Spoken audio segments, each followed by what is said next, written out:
Hello, welcome to the July 16th, 2021 Club Cubase live stream. My name is Greg Undo. I'm going to do a quick audio test and we'll get started here in just a couple minutes.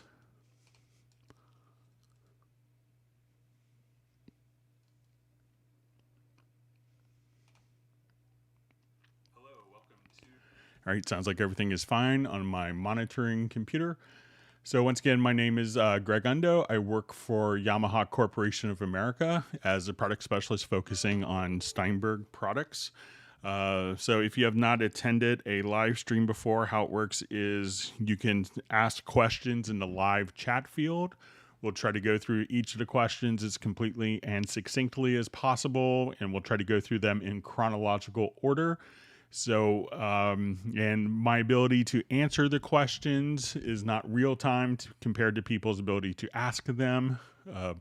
So if I don't get to your question, if we could try not to repeat the same question over and over again, because that just kind of slows down the whole process. And when asking questions, if you could specify if it's going to be like which Cubase version, as well as which operating system that you're running, that would information be helpful. So you can say I'm running Cubase 10.5 Elements on Mac Big Sur, or I'm running Cubase Pro 11 on Windows 10. That information is helpful. So we will try to have it might be later tonight or early tomorrow, an index of all the topics covered with timestamps of all the topics that were discussed in the live stream. You could use that if you want to search for topics that have been covered in previous live streams. You could go to cubaseindex.com, and Jan from Stockholm, who's usually on the live streams, maintains that, and so kudos to him for setting up the website so you could search for topics that have been covered in live streams, and it'll take you directly to that particular link. Also, I want to give kudos to Agent K and Jazz Dude, who do moderation. So as I'm not able to kind of keep up in real time, they could keep order when necessary or provide some other useful links. And also just point out another great resource of information is going to be, in addition to all the Steinberg official resources, is the Cubase Nation Discord, and Jazz Dude does a lot to help out with that. So with that, I'll go ahead and let's get started asking some, we'll go through some topics here and questions. So, and once again, my name is Greg Undo. I'm presenting from outside of Washington, D.C. area in the United States in Alexandria, Virginia. So if you're attending the live stream live, please feel free to introduce yourself and tell us where you're from, and let us know if this is your first live stream. We're able to do these live streams to help people out with their Steinberg products. And if you learn a new tip or trick, make sure that you hit the like button so that we can continue these. And if you haven't subscribed to the channel, make sure you do that as well. All right, so let's go ahead and get started with questions. Okay, so we have a question. Is there a way to upgrade Cubase LE 10.5 to Cubase LE 11. I can't see this upgrade listed anywhere in the website. So when we get Cubase LE, that's going to be bundled with like third-party hardware, like audio interfaces often, or sometimes keyboards. And with that, since it's an OEM version, there isn't a direct upgrade path to another OEM version. So you're kind of at that particular level unless you'd gotten a new piece of hardware. Periodically, there will be, Steinberg will do promotions, for, people of previous versions that want to get up to more contemporary operating systems. So there are those promotions that go on currently. I don't think that there is one going on, but there currently is a 40% off promotion. So I think if you go to until August 1st, you could actually just get 40% off. So it's basically almost the equivalent of getting like if you buy Cubase Artist, getting Cubase Pro free. That's kind of as part of the July 2021 Studio Weeks promotion. So you may want to look into that. But generally with the OEM versions, there isn't an upgrade path, and occasionally they'll do it, but I don't think there's one currently on, which is why you may not see it. Okay. Okay, so we have a question. Hi, Greg. Is there a way of exporting individual events parts recorded at 48K into 44.1 in Cubase, preserving the event / part name to the file name? So let's say if we have audio files that have been recorded, if we come over here, let's just do our export audio mix down. And what we could do is I'm going to say, we'll take all of these particular files, I'll take all my files, I'm going to click on multiple, and here we could just change the sample rate. So let's say I want to change it to 48K. I will go ahead and let's add this to the queue. And so now I'll just start queue export, and I will choose to create audio track. So say, and I just record it kind of a test tone. And as we do that now, we could have kind of this same audio imported. So it would, and as we do the export audio mix down, you know, you have a naming scheme. So if you want to keep the same names, just come over here and you'll see probably channel names. So make sure that you have the channel name selected. You could double click and add that. So give that a try. And another method of doing sample rate conversion is just to go from your media menu to the pool window, and you could select files and just choose to convert files. And when you convert files, you could just say, you know, convert options, and you could just simply at that point change the sample rate there as well. So give that a shot. Okay, so we have a question. Is there a set schedule for these sessions? So what we tried to do, unless I have some other obligation, is to do Tuesdays and Fridays at 1 p.m. U.S. Eastern Time. So that's generally when we've been doing it. So twice a week, and we usually try to go for about 4 hours. And after 4 hours, we often lose closed captioning, so we try to not make it go beyond 4 hours. Okay, so we have a question. Nice to see you again. In the score editor, is it possible to set a default position for the dynamic markings, like Dorico automatically places a pianissimo in relation to a note? Even if I align the markings, they seem all over the place. Wondering what's the proper way of doing this in Cubase. So let's go ahead and take a look at a score example. So this is an area where Dorico may be a bit stronger than Cubase. Hang on just one second, my son is knocking.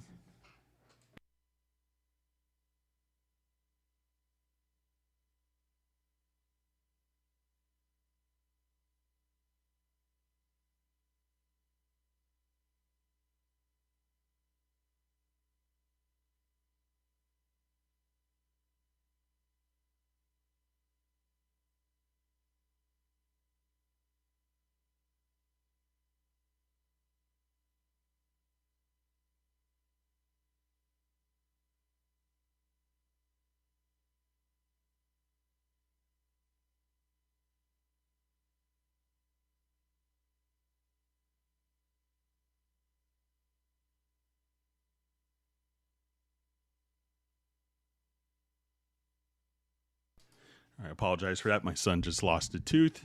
All right, so we'll get back to it. So, all right, so going back to our questions with the dynamics. So, you know, this is an area where Dorico may perhaps be a little stronger. So let's say if I wanted to put dynamics on a particular passage here. So it really could depend on, you know, first of all, there's two different modes, and make sure that when you go and you're, you know, and if you put dynamics in here, they may not, you know, these can be kind of placed, you know, freely wherever you want. So as soon as I would click on the dynamics, I could put it in the middle of a rest. But if we're doing it there, that may not necessarily correlate to how it's going to be printed on a page. So go to your score mode here, and you want to go and make sure that page mode is active. So once we have page mode active, we could just come over here, and I would try to, perhaps position. I think one of the options that may help with this is, so I think that you can enable like almost like an XY axis. Let me see if I can remember where to do that.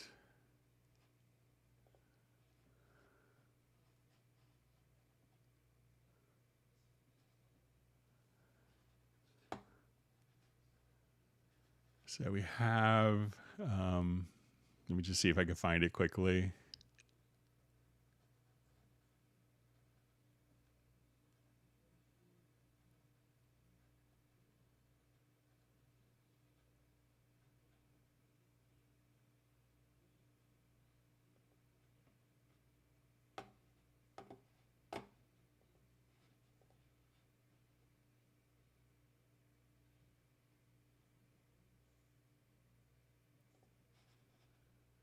Okay, so as we go to enter in notes, we could have just kind of this position panel here. So let's say if I go to put in, here we can see our XY axis here. And at that point, I can say, okay, I want it to be,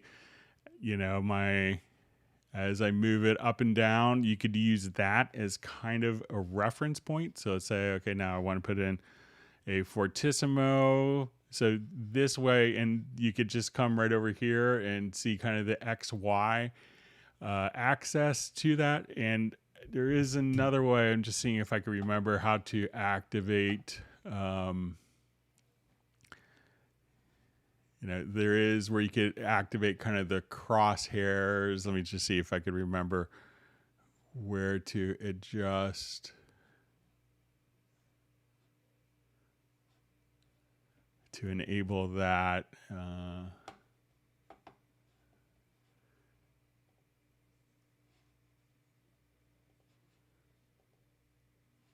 right, so, but there is a way to just enable, so as you're doing that, you could see kind of the XY axis. So you can say, okay, I just want to move this to 568, and I want to move this to 568. And then, if they're all off slightly, just to take these and to right click and just choose align. And that could align it as well. So those are a couple of different options. So, but check just to make sure that the XY, but there isn't like a default where it's always going to be X number of pixels away that I know of. Sorry about that.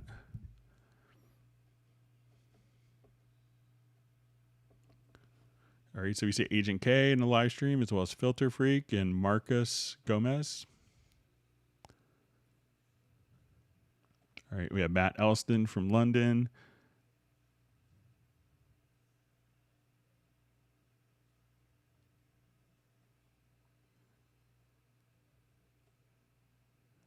All right.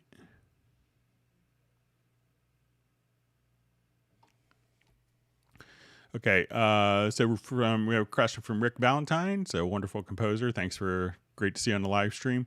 Hi, Greg. Is there a way to turn off the ability to click on the top bar and activate the loop? I always turn it off and on by accident. Thank you. Hope all is well. So yeah, so doing great, Rick. Thanks. And thanks for joining us on the live stream. Rick's out of Charlotte, North Carolina. So let's say if I have a quick loop here.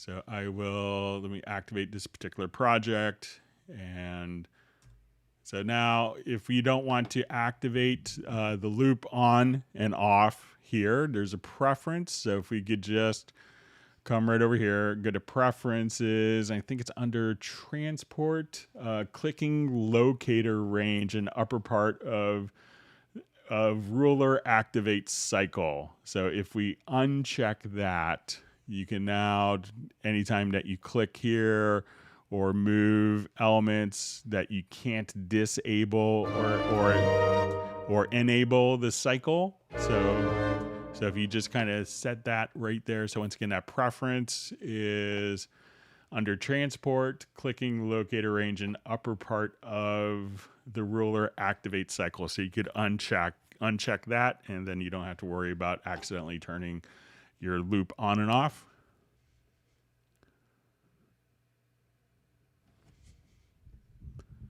All right, so we see Ken from Norway and Uno Memento from Finland. We have Detlef from Dusseldorf. Great, thanks for joining us. Jason Sykes, great to see you again from South Shields, England. John Costigan from Kenosha, the Monk Beats. I believe he's in Italy, if memory serves. We have Stefan from Sweden. All right, Michael Pierce is joining us, and he's probably going to go out and do some tutoring.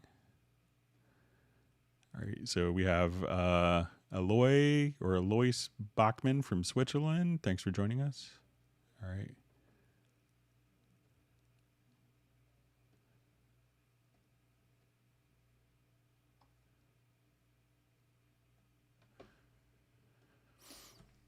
So I just see Yamaha MG is also analog sounding, work well with FL. So I'm not sure, it has a USB audio interface on it. So it will work with, any program that records audio. So it's an analog mixer that has a USB audio out. It may not have a lot of flexibility for routing. It's just going to capture a stereo in and stereo out. So, if you were looking for what people would consider analog warmth, that may not be the first console I would go to. If you're looking for a clean, flexible mixer, I think the MG is a great source, but it may not actually, if you're looking to have multiple, a track per input to be able to record that, it's not the right tool for that. Okay, so we have a question from Tom Morello. I was wondering how to trigger my microKORG with the MIDI notes I put on the screen running Cubase Elements on Windows 10. So if you have a microKORG, what you want to do is just to make sure, it's probably going to be connected as a MIDI track. So you want to add a MIDI track, and from the inspector, wherever the microKORG is connected, it's probably going to be a USB connection, I would assume. You may have to download drivers if it's not seen, but as soon as any USB device MIDI interface is enabled, at this point you could just come right over here and activate. You say, okay, I'm going to send the MIDI out from this particular device, from this port. So this track will send MIDI information out to whatever is connected onto this port and onto this MIDI channel. So we could think of almost like TV channels. So we'll make kind of an old analogy into an older analogy. But think of each sound could be on its own different MIDI channel if it's multi-timbral. So once we have that set up and we have the communication, you should be able to play any keyboard and then hear it. You could also hit Alt or Option plus K, and you should be able to kind of hear the sound. And I don't have anything connected here. But you should be able to hear the sound directly from the on-screen keyboard. And again, that's Alt or Option K. So as you kind of trigger notes, but now at this point, as soon as you start drawing notes in, you will be able to kind of hear it. And if if you don't hear it, one thing that it may be is that you have this little acoustic feedback could be turned off.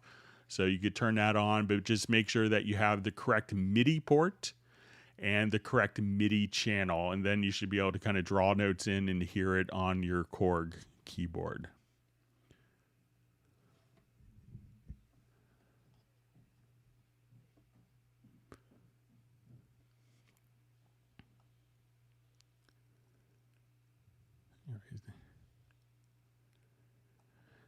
So I just see a question from Michael Amira.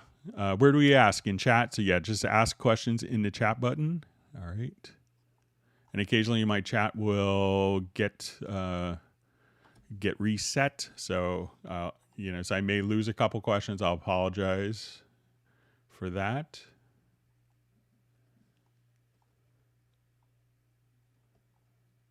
All right, just trying to find my space.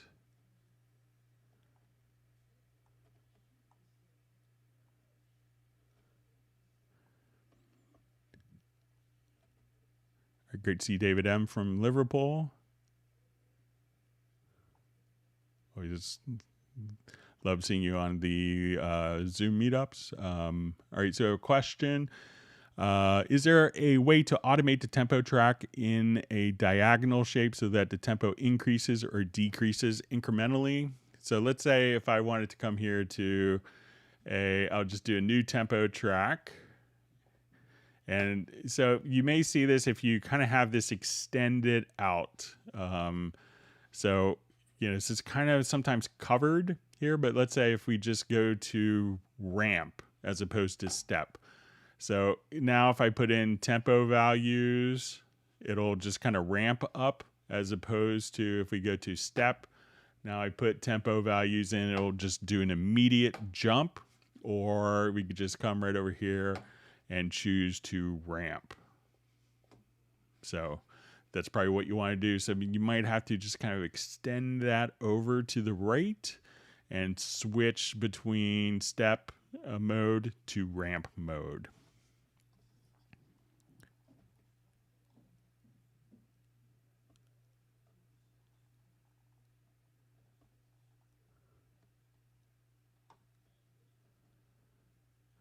Okay, so we just see, hi, Cubase 11 and Ableton 9. I can't rewire them. What could be point? Thanks. So, check, if you, I think on like M1 Max, Rewire doesn't work. So, you make sure that your computer is capable of running Rewire. It's kind of an older technology at this point that's, I think, has been maybe officially discontinued by propeller heads. So, check to see if you could let us know what your actual computer is. That would be interesting. But, if you do have Rewire working with your operating system, they should be able to work. And it could be the status of which you opened first, whether it's going to be, I think you open, Cubase, and then maybe Ableton, and then maybe the Rewire slave. But there's a particular order as to which program is started. I always forget. I haven't used Rewire in a long time. But that is critical, the order of which the programs were started. All right, so we have Super ZL checking in from South America, and Moise checking in from Chile, and Tim from Mission Viejo in the US. All right, so we have a question. Can I buy VariAudio alone if I have Cubase Elements version 11? So currently VariAudio it's not sold separately. It's not necessarily a plugin. It's kind of a deep part of the integration of the program. So that's not available in Cubase Elements. But if you upgrade it to Cubase Artist, you could get the, you could get the functionality of VariAudio. And I think probably with the Studio Weeks promotion that there's probably a discount for that. So probably if you were to buy it separately, you could probably update to Cubase Elements with a discount for less than you would if you're buying a separate tool, and you get a lot more other functionality as well. So that'd be a good investment to look into.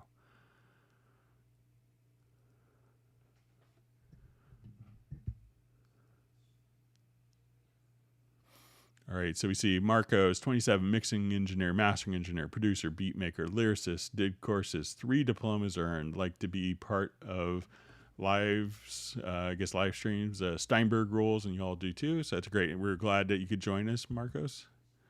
All right, and we have Jeff Zabelski checking in from Chico, California. All right, we have Steve from Windsor, Massachusetts, and Andy from... it says, I'm new to Cubase, Andy K. So thanks for joining the live stream. If you have any questions, please feel free to ask. All right, so we have Per from Sweden. Marcos is from Brazil. All right, and we have Wapaso Music from Ecuador. Thanks for joining us. So we have Thermonuclear War from Serbia. And Sable Winters, it's always better when Sable Winters is on the live stream. I see Millard Brown as well.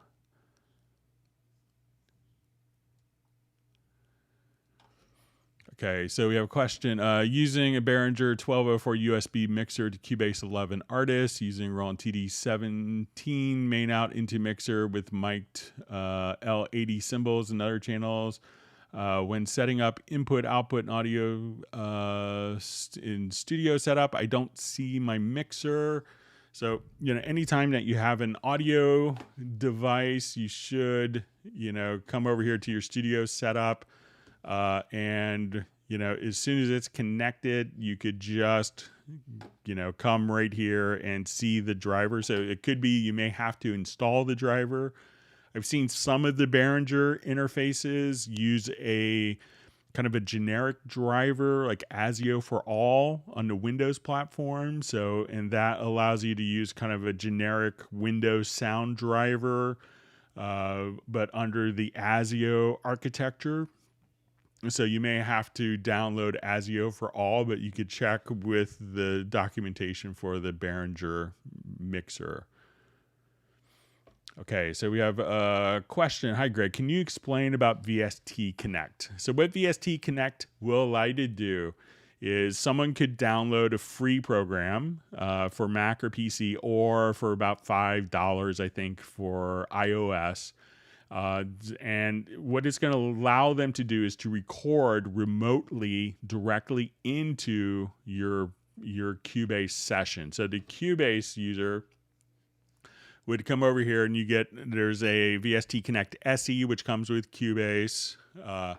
And at this point, you could set up like a talkback microphone. You could have them automatically see a webcam, and you could sign in. And once we kind of sign in, at this point, you could give them a basic code if you wanted to. And at that point, you could see them on a webcam. You could communicate over the webcam if necessary. But what this will allow you to do is you could send the mix from Cubase directly to them. And at that point, they could record directly back into the Cubase session. So if you have a friend, and this is quite popular during especially the start of the pandemic, where you wanted to record with someone and they just lived remotely, at that point that you could just simply record anyone.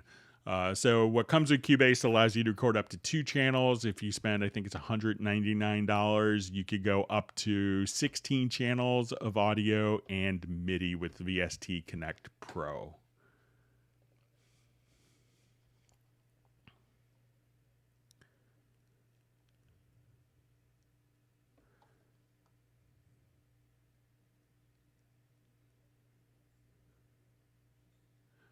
All right, reading through comments. Okay, so we see from Millard Brown, Greg, could you go over quick controls on VST instruments?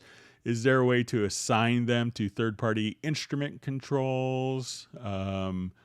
Thanks. So if you wanted to, so to set up what is actually controlling your quick controls is you can come directly over to your studio setup and you'll see like a VST you have track quick controls and VST quick controls, and we could assign these to basically, I'm using this controller, and then if your controller has like 8 knobs, you could click on learn, move a knob, click on learn, move a knob, and this will capture that. So if I now want to control a particular, and this could be with any instrument, I think I may have one third-party instrument on here. So a lot of times, the Steinberg instruments will give you kind of, a lot of capabilities where you could right-click and just assign, you could add it to different quick control slots. But let's try, I think I may have a third-party instrument installed. Yeah, so let's say Towel Noisemaker. So let's say I have this particular instrument installed. So a lot of the instruments may not offer that. So if I wanted to assign parameters from this particular instrument to the quick controls, all you'd have to do is go to the quick controls here. Well, it looks like it kind of already extracted some, but you could activate the quick controls, click on a slot, and just move a parameter, and that will automatically get added. So if I just, again, click on a slot here, say, okay, I want to go to slot 2, and then just move, that will automatically assign that particular parameter, and then you could just adjust the quick controls just like that with your controller. So with any third-party plugin, you could also, if you don't have the learn activated, you could come here and say, okay, I'm going to tile noisemaker and I want this to control, and you could see all the different parameters that the plugin has, and you could manually assign it. I just like to click on the little learn and then just move and just assign that particular task right there to that quick control slot. So let me know if that makes sense.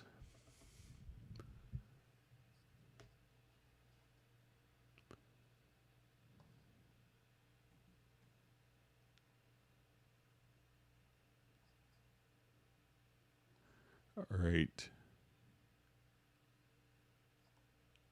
Just seeing if I'm... Okay, so I see Monk Beats had one message, retracted, and then I see a part 2. So let me just make sure I didn't miss part 1.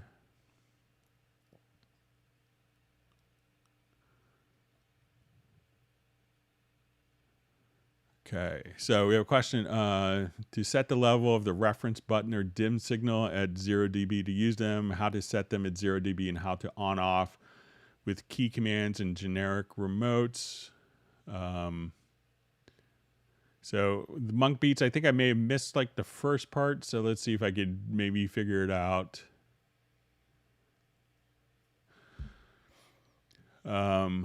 So to set the level of the reference button or dim signal at 0 dB and use them. So it's obviously kind of with control room. So if you wanted to, let's say if we have control room enabled. So let's say at this point, you know, if you have a particular reference level that you want to set, so you can say this is the loudest that I want to mix. You could hold down, I think it's Alt or Option, and then click, and that will set the reference level. So hold down Alt or Option and click, and now as I adjust, you could just click right here to activate the reference level.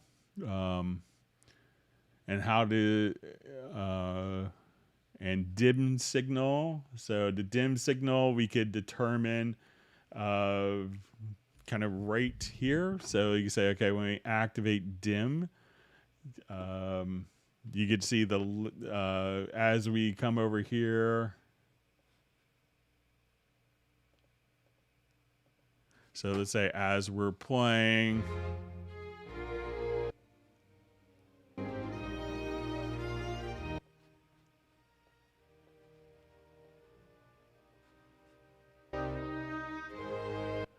so that will dim it down. I thought that there was like a dim level.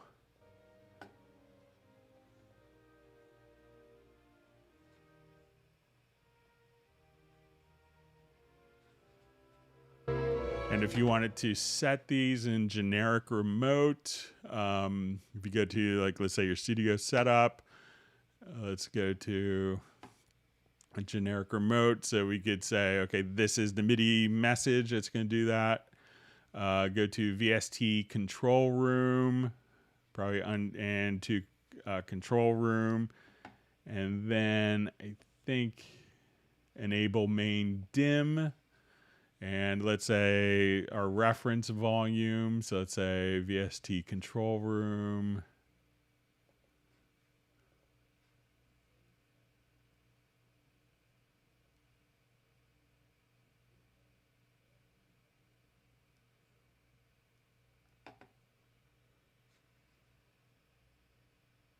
Let me just see if it's in here.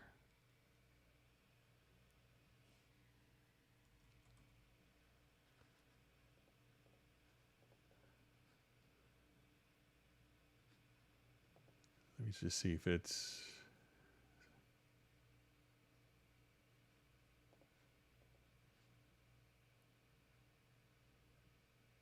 Okay, and then you could just do reference level on and off. So under command and then control room, and then you could just have a command there for reference on or off. So if I saw the first message was retracted, but if I misunderstood, just let me know, because it was kind of a continuation of the first question. All right, so we see Michael Teams from Weatherford, Texas. So I think the ice cream, virtual ice cream, is going to start flowing. All right, so hi Greg, VST Connect doesn't work properly. Can you please explain how to make it work correctly? So it's kind of not a lot of information there. So some tips that I would do is make sure, VST Connect doesn't like to have an internet connection that's fluctuating. So, if you have the option, try to do, the one thing when I get a message like this, it's often they're doing it on a Wi-Fi network where the internet speed can vary. So, I would try to do it on a wired connection if at all costs. But, if you give some more information, like, if you're connecting with a person or not connecting with them, if you see them, or if it's not recording or they're not getting the information, that information would be helpful.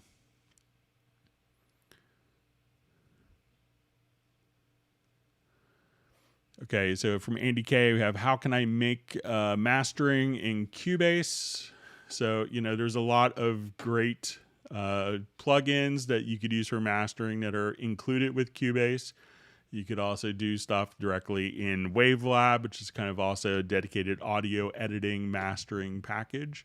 So we'll show you a couple of plugins that you could do kind of in Cubase here. So let's say I just wanted to kind of beef up the sound. So let's say, okay, I want to take this, like the frequency EQ under EQ is pretty amazing and incredibly surgical. I could EQ and only hear the particular as I'm making adjustments. So let's say, okay, I just wanted to maybe come over here and choose like a 96 dB cut on some of the extreme lows.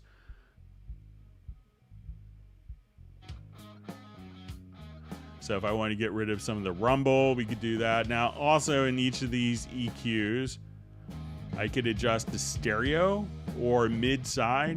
So if I only want to EQ like the middle part of the panning spectrum, and let's say the edges, I want it to come right over here and just say, okay, I wanted to just take that out of the sides. So you have, and you could also do independent left, right. So as I just wanted to come here on this band, I could EQ like my left and right channels independently, which is helpful for like a piano. So if you needed to do EQs like that, I would also kind of, there's great presets to kind of start with. So let's say, okay, I just want to come here and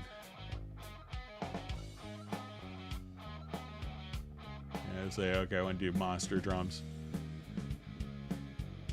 Or I now wanted to do another processor, so I will come over here. Let's say I wanted to now just take this, and one other amazing plugin you got under Dynamics is going to be Squasher. So let's say, okay, I just wanted to put a master bus glue. And let's say I wanted this to open up an imager.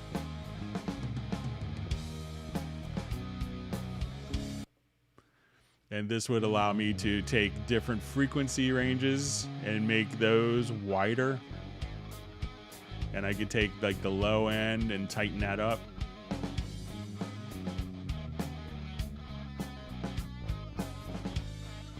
And if you want to run it through different limiters, the maximizer is great as well. So with just a couple of plugins and You go from there to there with, you know, very easy results.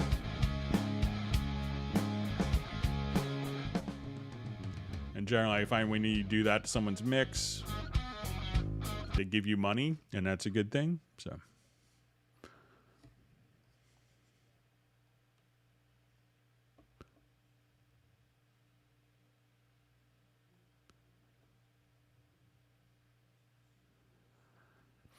All right, so we see how can I set up my session with Zoom and using my Behringer UM2 interface. The audio playback doesn't go through with default settings. So a lot of times, you know, Zoom isn't so friendly for a lot of audio tasks.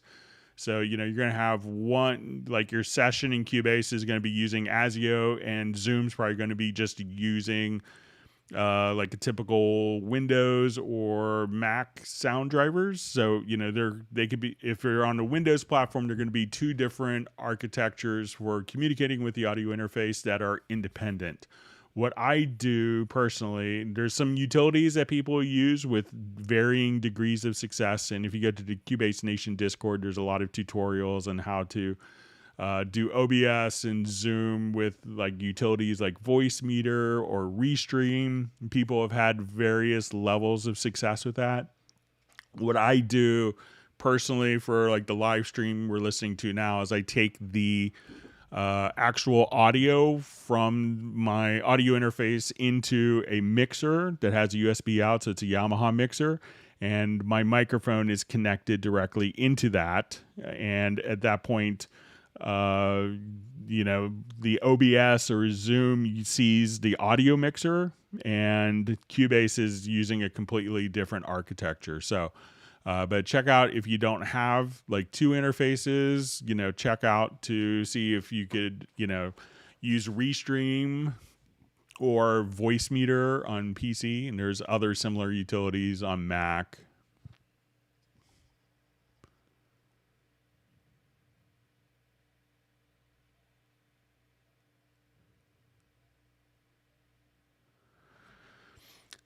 So I see, hi Greg, just wondering, do you think Cubase will gain any of the score editing functionality from Dorico or Steinberg, likely to keep them fully apart? So I think eventually that the two will, you know, I think that eventually we will have, you know, like, you know, I could envision, and I'm not into product development and they don't tell me these things because they know I talk to thousands of people every week.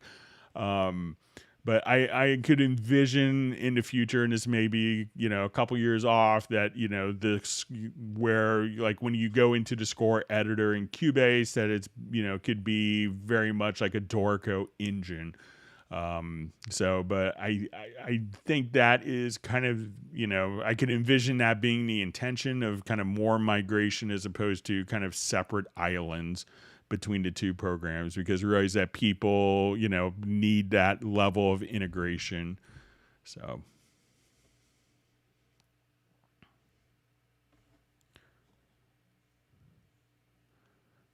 All right, so I see today I get 2 scoops of Scoopy's Black Diamond Ice Cream. Sounds good. Thank you, Michael. It's very generous. All right, great to see Mark Rabin from Montana on the live stream.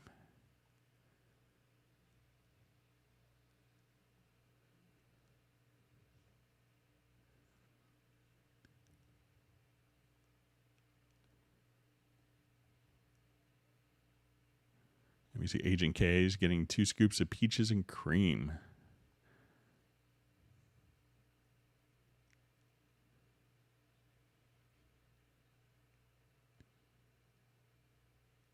All right, so we see Loretta from Vancouver.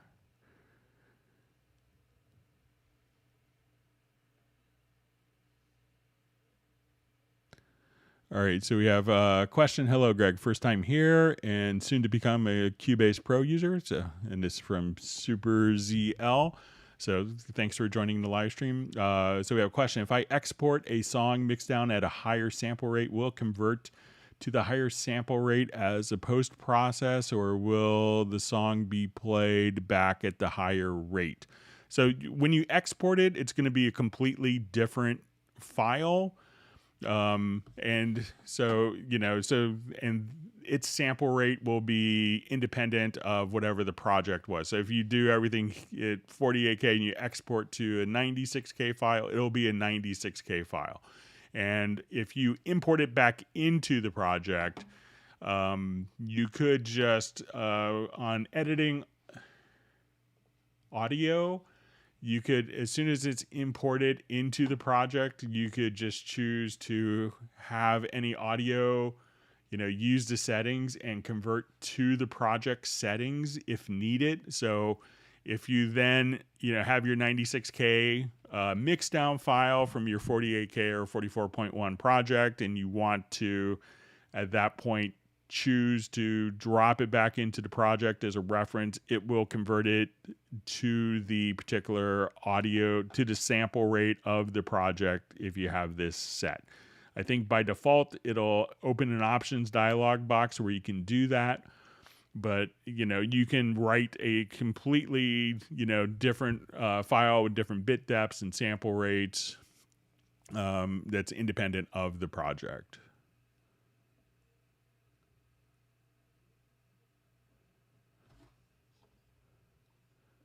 All right, so we have Peter checking in from Long Beach, New York. Great to see you on the live stream.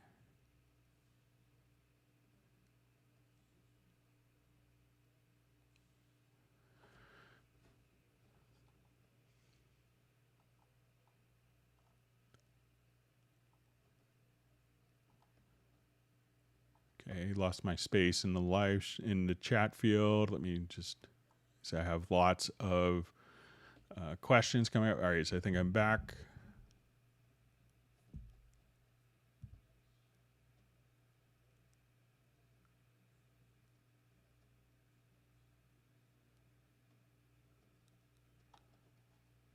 Okay, so we have a question from Danny. Should I double the vocal recording and make one left and one right? So sometimes when people are doing lead vocals, they'll tend not to, sometimes for special effect, they'll do something like that. So let's say if I jump to, let's listen to a project. So a lot of times when people double a vocal, they want it to have a little more presence, and they kind of want the natural thickness that, double tracked vocals, will do. And, double track, most singers hate doing double track vocals because, your pitch has to be kind of dead on. So let's say if I wanted to take this project here, but generally the vocal is going to be panned, the lead vocal is going to be panned, dead center. So if you, so we'll just listen to this quickly, and where we want, most of the time you envision the singer in the middle of the sound stage.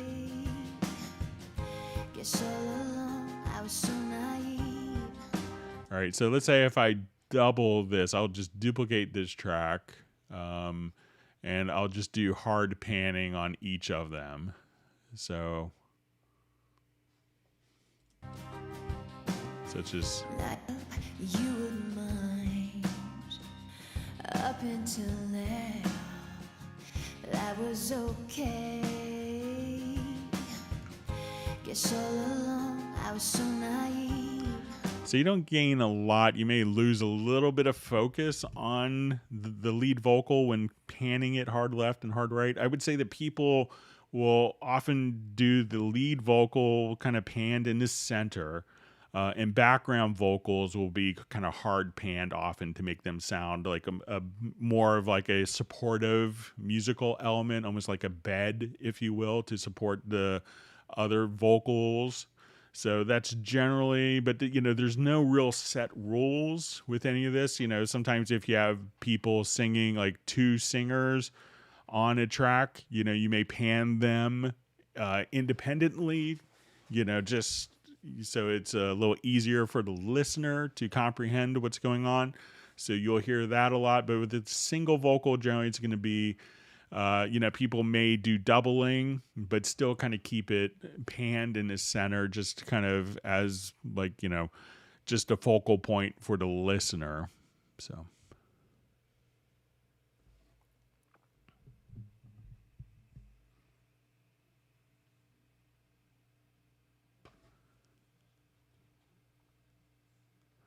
All right, so people we're about 22 minutes into the live stream question-wise. That's where I'm at now.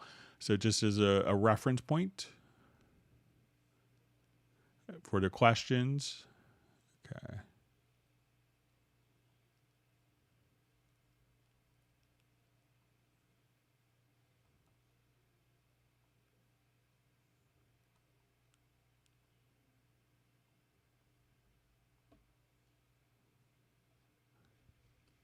Okay, reading through all the comments. Thanks for great questions. And if you learned something new, make sure that you hit the like button.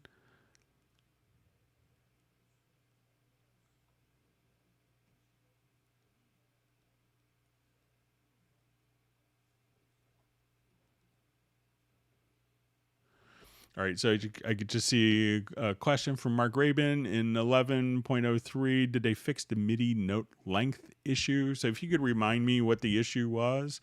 I wasn't aware of any particular MIDI note length issue, but if you could let me know what it is, Mark. I know you I thought I saw you might be kind of stepping out for a bit or whatever, but if you could just remind me what that is or expand upon that. All right, so we see from Christopher, is it possible to sync, is our question, is it possible to sync Cubase and Dorico via SMPTE or in another way? So currently Dorico doesn't do any synchronization. So I think we may see that coming in the future, but currently Dorico doesn't sync. So there isn't a way to internally synchronize the two programs, but you can, pretty easily come over here and say, okay, like a lot of times what people do. So instead of having it like two different programs, if we did have Dorico open, you could just even drag and drop parts. And this is something that a lot of people miss.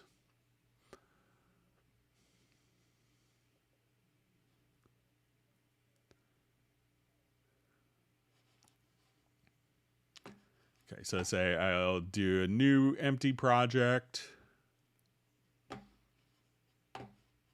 And if I go to like even play mode here, so let's say, okay, I wanted this to be a piano part. So I just want to take this or whatever instrument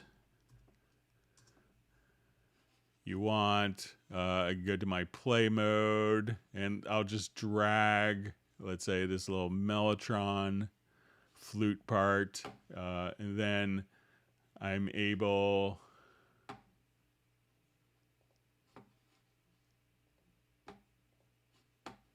to just drag those parts from Dorico. Let's say I'll just drag this to my piano part. And then when you go to write mode, you could just kind of come over there. So there are some ways to get files back and forth. Currently, a lot of people would say, oh, do Rewire, but Rewire is kind of not really, being supported. I think it's actually kind of not being developed any further. So, but there isn't a way to sync, as Dorico doesn't synchronize to timecode or MIDI timecode.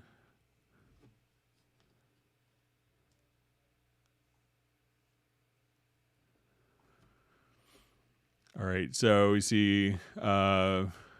So we see this about VST Connect from Jay. So I attempted setting up VST Connect, but seems cannot run Connect and Guest from different systems on same network. Not sure how we do pre-production tests. I'm wondering two things.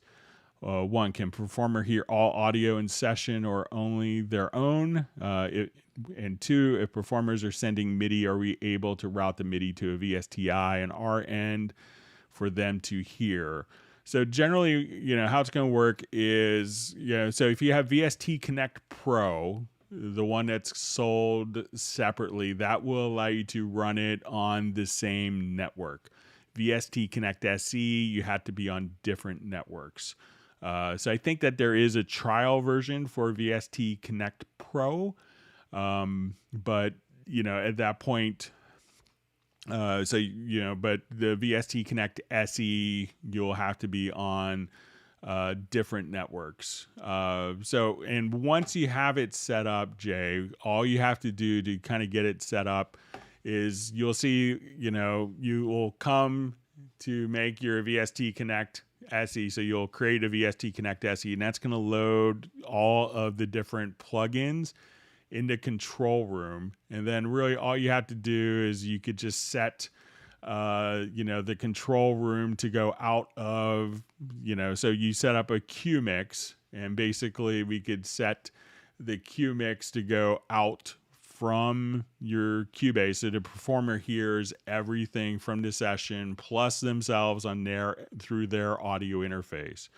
If they're playing MIDI, I think that they're going to need to, see the MIDI instrument on their end, and then that will be recorded as MIDI data directly into Cubase. I think the latency might be too high to route it to a VST on your end.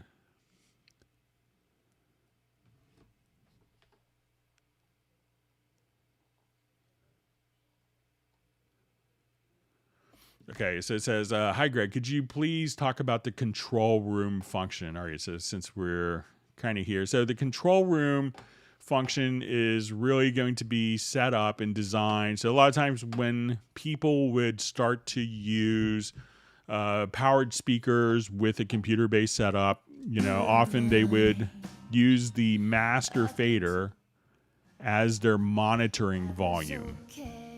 But as you can see, as I adjust my master fader down, we'll see the mix kind of just automatically diminish in volume because, if we're just using this as... So you want to basically have this near 0 dB as much as possible. And so instead of... We wanted to decouple the monitoring volume from this particular... so it's not going to affect the gain structure. And that's what the control room allows you to do. Now, you can set up the control room by going to your audio connections, and you'll see your control room setup. So if you're just kind of starting off, what I would do is add, and, I have multiple monitors here, but you'll see add monitor. So start with one monitor. And at that point, we could just say, okay, I want to take my... and I'm going to define my output connections here. So I could say, okay, I want to have, audio 1 and 2 that are going out to my monitor speakers. I want to have those, and we'll define those in the control room. And you could, you can label these. So you can say, okay, I have my Yamaha HS7s, I have JBLs, Genelecs, Oratones, whatever. And the outputs, we want to have like our stereo out, but have it not connected, because otherwise we could send the signal out twice. So it seems counterintuitive, but if you do that. So once we do this, I can now just adjust the volume without affecting the gain structure of the mix. Now, as we adjust the volume, we could say, okay, I just wanted to dim this. Or if I wanted to set it to a known reference point, I could just click on Alter Option and say, okay, this is where I want that. So as I'm mixing, let's say I know that if I go louder, that it's going to be bad. And so I could just go to my known reference level from wherever I'm at. And we could also activate the metronome.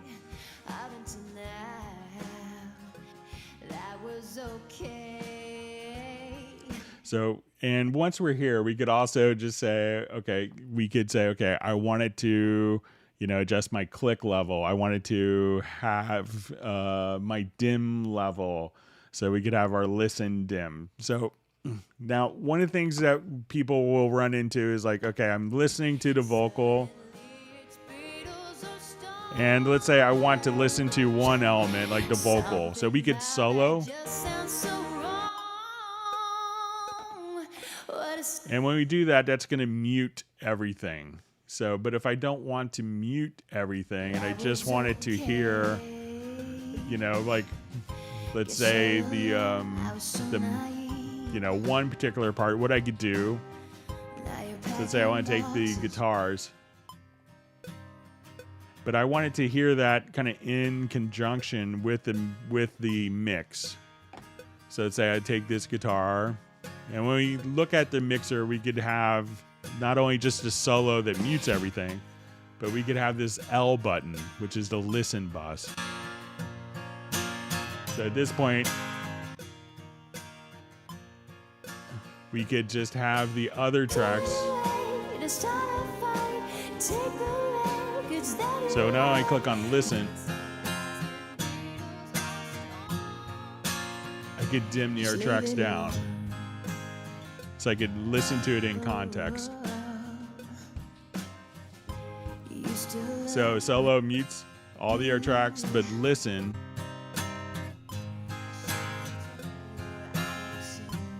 will allow you to listen to the other tracks. So that, so we could just have that set up so you could do that for more creative stuff. Now, we could also have the ability to switch between multiple speakers. We could have different plugins in the control room. So let's say if you had a plugin that's like a room correction plugin, something like SonarWorks, that's applying different EQs and filters and acoustic treatments to make up for the deficiencies in your monitoring environment. And, if you wanted to listen to that, but when you export a mix, you don't want that to be included in the mixdown file, because that would just, be kind of the wrong thing. We could place plugins in the control room so that, for instance, if I'm here and I just wanted this to be... So I could have like my metering plugin, like control room. So this is a supervision plugin. And this won't affect like the mix and what's going to be exported, but will allow us to just apply plugins for our monitoring path. But these could also be done for each individual speaker as well. So if I wanted to switch between my speakers, I could have different plugins for different speakers. One of the things that's also very powerful in the control room, as we just talked about with the VST Connect, is the ability to come over here and set up cue mixes. So if someone wanted to have like a more me headphone mix, or, the drummer wants to hear more of the drums when they're tracking, the bass player more of the bass when they're tracking, you could set up individual headphone mixes, and you could connect a microphone into your audio interface and have a talkback so that you could communicate with all the different musicians in the group. So that's a quick overview of some of the stuff you could do in the control room.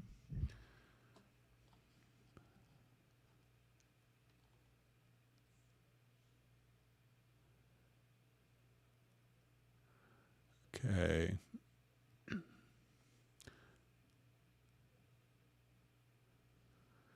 Okay, so you see, are there any plans to release Cubase IC Pro app for Android, or are there any other Android apps I can sync to my PC just to press the record button from my phone? So I think you could use, I haven't heard of any plans for Cubase IC Pro for Android, but I think there are a lot of like Touch OSC, I think, is out for Android that you could use. Or, what a lot of people do is just take a wireless keyboard, and if you wanted to, just go to a different room, if you have a tablet, you could, just set up like a remote desktop app. But many people just take a wireless keyboard. I know, the really simple solution, just take a wireless keyboard and, you could go pretty far. I've seen like 50 feet, 60 feet with just a wireless keyboard reliably with that as well. So that may be another solution.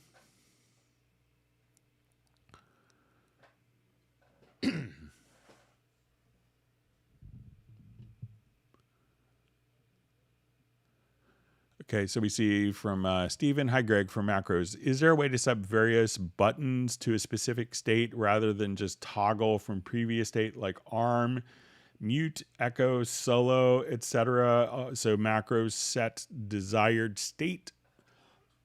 So if we go to, so a lot of times when we go to a particular function, we could have like solo. So if I hit S, that could solo a particular track. If I hit S again, that could unsolo the track. So sometimes the macro will need to be in a certain state to work.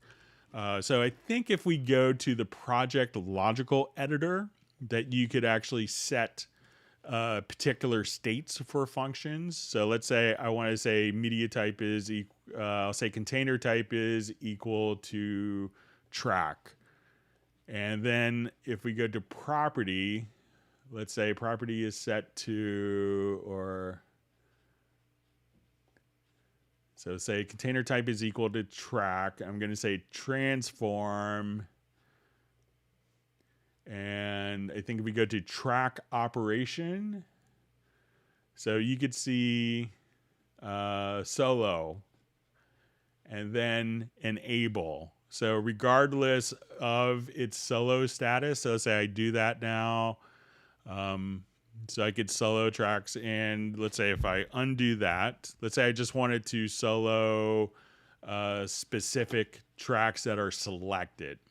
So I could come over and say our property is set to event is selected. So I could say any track that is selected, just automatically take it into solo. So if that is already soloed, it's not going to change anything. So that will, and you have a choice of enable, disable, or toggle. So generally the key commands are set up for toggle. But all you have to do is just set up to always be enable, save it as a, just save it as a preset.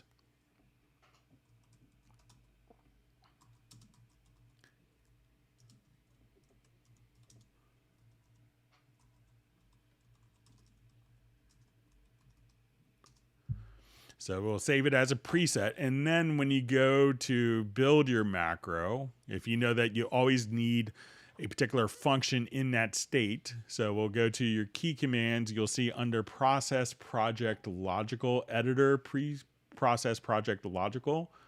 We could just say,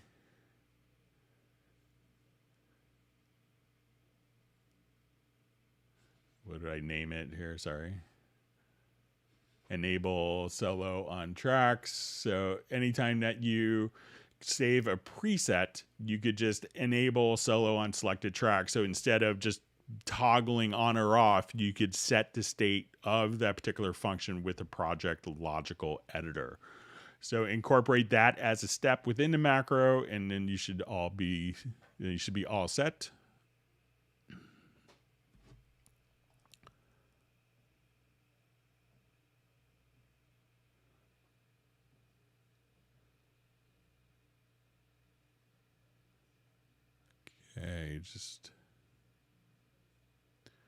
Okay, so we have a question. Hi, Greg. Hope you're doing well. When I double track and trying to reverse the sample on this track, it reverses automatically on the original too. How can I make it change only for the copied track? So generally what happens is when you do this, it's taking the same, if you copy an audio file, and I'll just do this on a new project. Sorry for hitting my mic. That's annoying.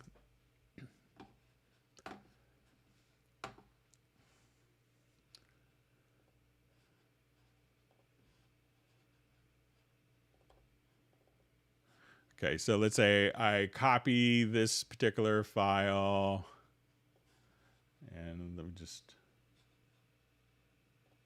find something that's a little more. All right, so let's say I take this file here and I duplicate it. So if I reverse this file, so let's say I just come over here to audio, and let's do process and reverse.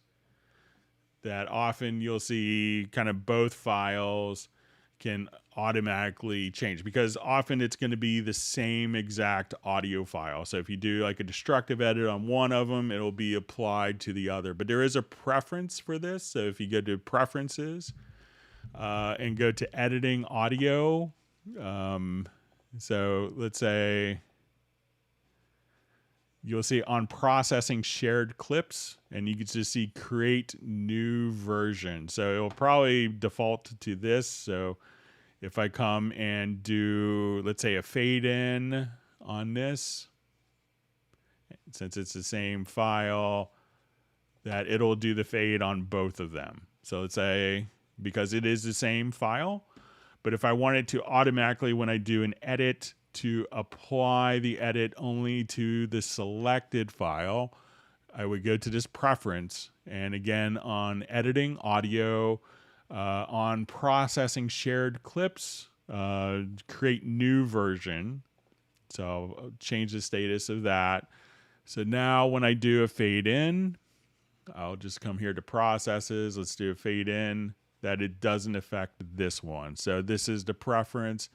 And this is one of those preferences that you'll get asked, and it was like, don't show me this again, is one of the options. And a lot of people just click that, and then, or you could have it open up an options dialog. So just try to, if you always wanted to do that, you could just choose open options dialog and choose when you wanted to do it. If you know that you want to do that specifically every single time, just click on create new version as your option. So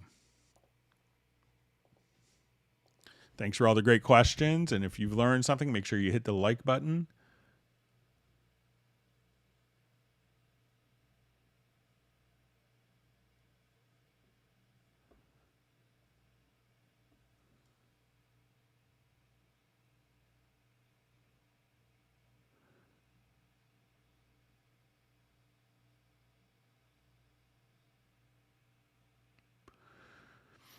Okay, so we see, hey Greg, hope you're well. Can you cover sampler track functions and features, IOs, mappings of samples, slicing, stretching, and how it integrates with Cubase and plugins in Halion? All right, so let's take a look.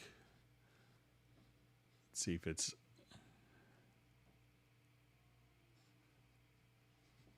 All right, it's my 30th project in my list. Got lucky, so I didn't have to search for the particular file.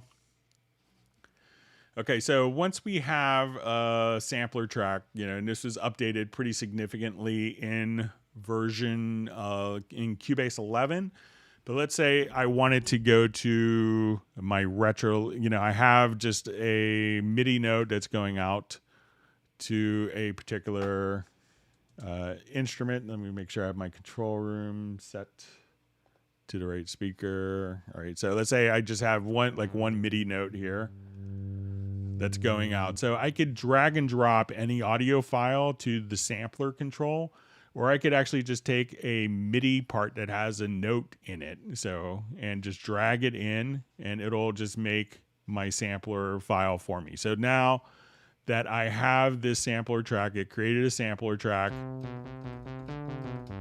and I could just play. And if I wanted to now do something simple like normalize the audio, we could do that. So I will come to my sampler track here. We could zoom in. So now,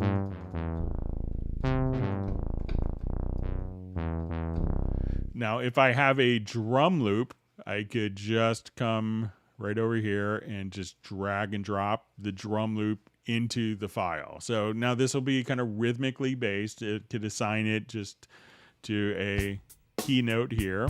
Now, when I play the sampler track, as I hit the note again, it'll start the loop over. If I want it to change, if I play not from the root pitch, but if I play higher, we notice that if I played an octave higher or an octave lower, it'll be, an octave lower will be half the speed, an octave higher will be twice the speed of the original. If I wanted to change the pitch but not affect the timing of that, that's when I could, in the left-hand section, enable audio warp. So we could say, okay, we want this to be, I want it to sync to tempo, and at this point I'll say, let's just put it into music mode. So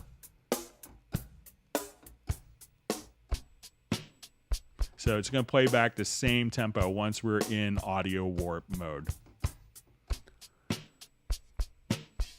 Now, one of the things that was added in version 11, and there's going to be different, if you want it to be vintage or extreme, different algorithms for the stretching. But in version 11, it also added slices. So, the sampler track kind of works with one particular sample, but now we can see that I can slice the audio.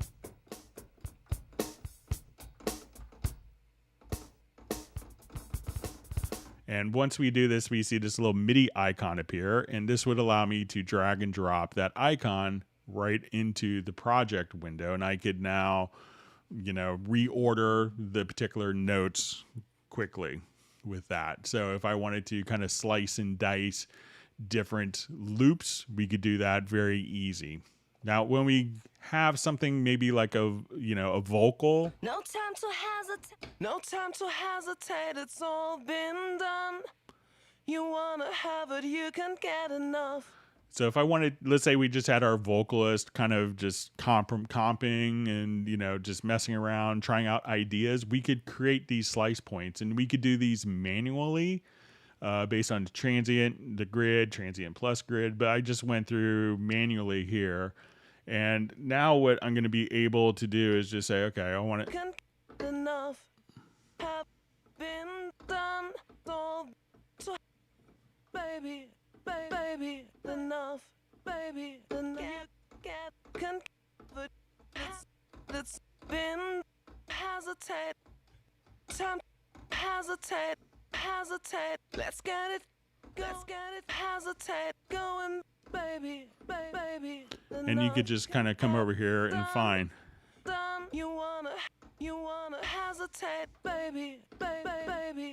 So, and you could just try out different ideas and do vocal chops really easily. Now, if you want to actually start working with some of the different legato modes, if you're doing vocals, like I had my friend Daryl Pearson, who's like worked with everyone from Michael Jackson and Timbaland and Madonna, and I just had him sing like one note phrase for Greg, so that he can get what he needs accomplished with this program. This is a recording. So I could place this into legato mode by clicking here, and then a lot of times when I am singing this.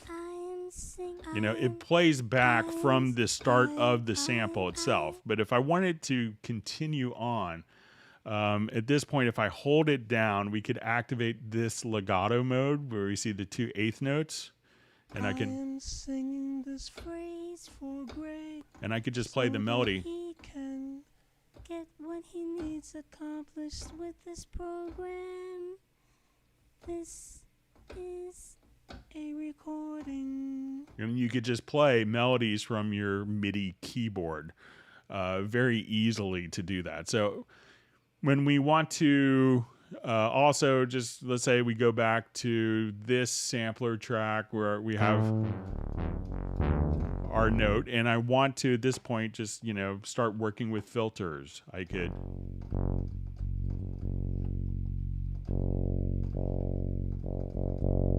And we can say, okay, I want this to be a classic filter.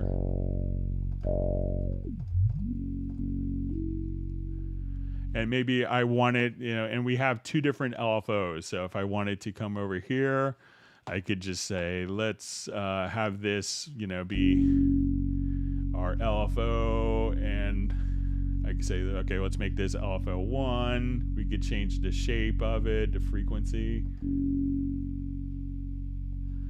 Or if we say, okay, I just wanted to adjust the panning for LFO 2. And we can set the amount of the LFO. So let's say, okay.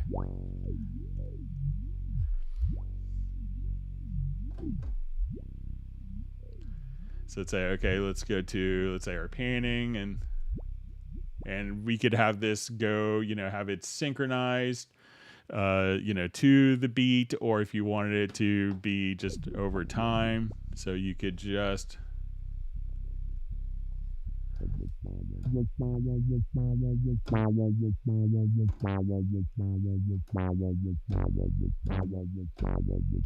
So you can make like really kind of, and if you want to change the shape,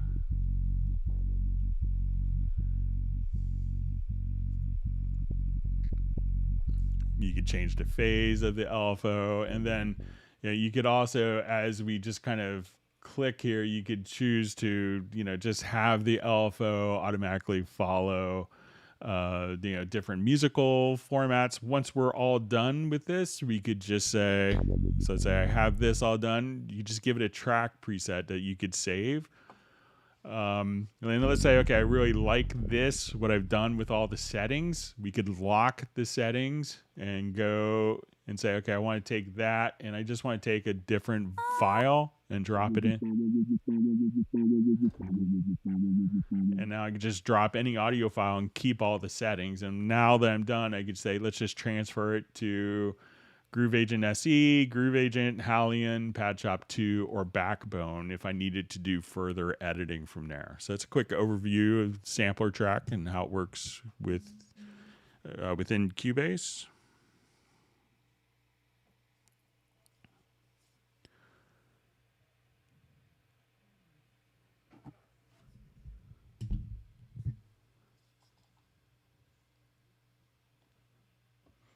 All right, so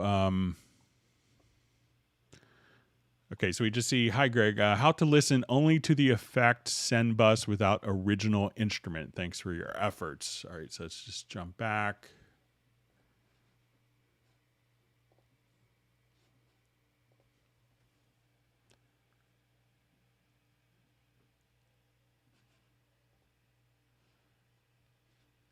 I'll revert this. So this is one of the functions that you could do in the control room. So a lot of times when you solo stuff, it will include like the original source file. So let's say we listen to our vocal here. And if I solo like the reverb,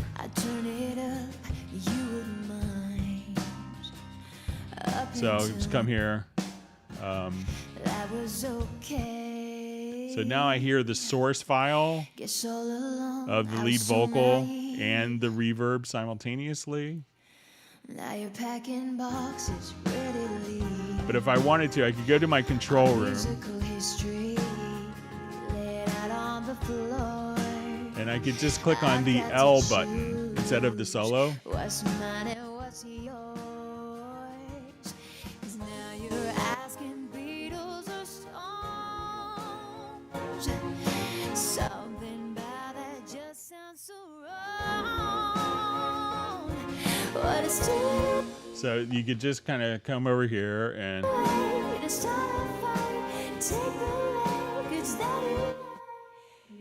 so now when you click on the L, it's only going to be just the reverb isolated. And then you can edit. So let's say we just want to listen to everything going into the reverb. But soloing the reverb, I'll hear the source track that's feeding the reverb, blend it with the reverb, click on the L, you only hear the reverb return channel. That was okay. Suddenly it's Beatles or Stones. And you can just have to listen in. So give that a try, and that should help you kind of just to isolate just that particular reverb send.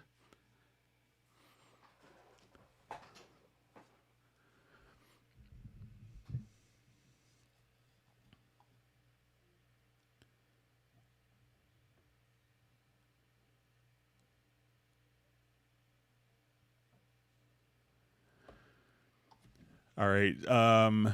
So I see a question. I have some plugins blocked. Even I unblocked it, I still can't see it on my list. How to solve that? Thanks. So generally, if a plugin gets block listed, it's going to be make sure that it's, if it's a 32-bit plugin, it's not compatible since Cubase 8.5, I think.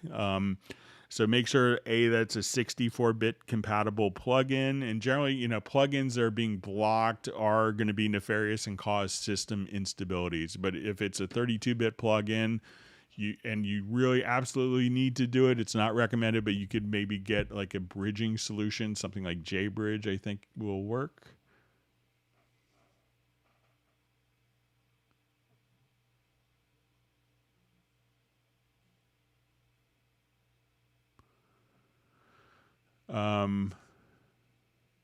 So I just see, hi Greg, reviewing recent Dom Segalis video regarding logical editor. He stated that he didn't know how to export easily. I'm not criticizing. I'm wondering if it's possible as files. So the logical editors will just show up. Let's take a quick look. So I think if we come over here, let's go to our library. And go to, I think it's going to be under preferences.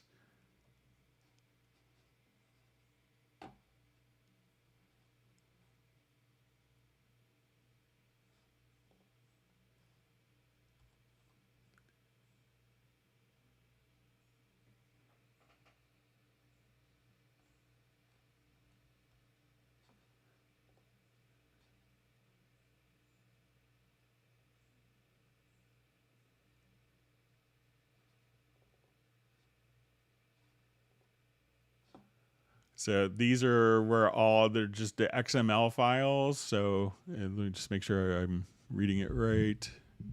But you could just drag and drop them directly right into the XML file. So it's going to be on just the on the Windows, the application data folder, or just in the preferences. But you could just drag and drop them right there. So.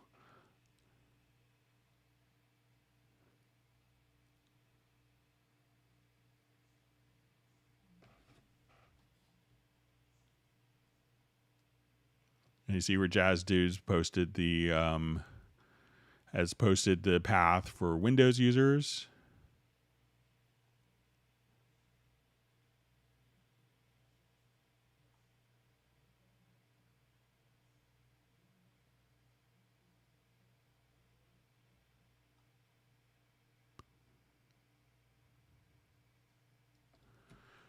Okay, so we have a question. What's the best way to render in place?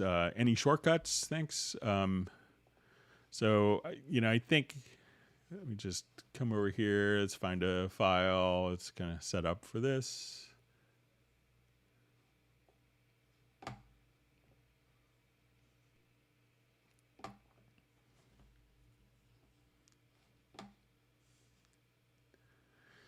So there are, just using the render function. So let's say, I have a project like this.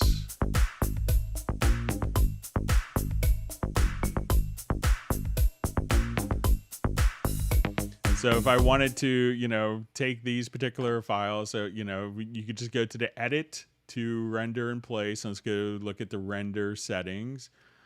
So we could do these each as separate events, block events, and what a block event means that the event will get rendered until the next one starts, or as one event. So let's say I'll do this as separate events. We could choose to do dry without the processing, channel settings. We could do the complete signal path. We could add tail. We could add names if you need to. Change the file path. We could mix it all down. You could choose to mute source events or keep the source events, and just kind of click on render. And at this point, it's just going to take all the files and render them as so. It'll take even the track colors and mute the original files. So now you could have all of your MIDI just rendered straight as audio. And if we have, I think that you could just set up key commands. Let me see if the render in place is set up with a key command already. So I think I just made up a key command, but you can make a key command under the edit menu. So let's come over here.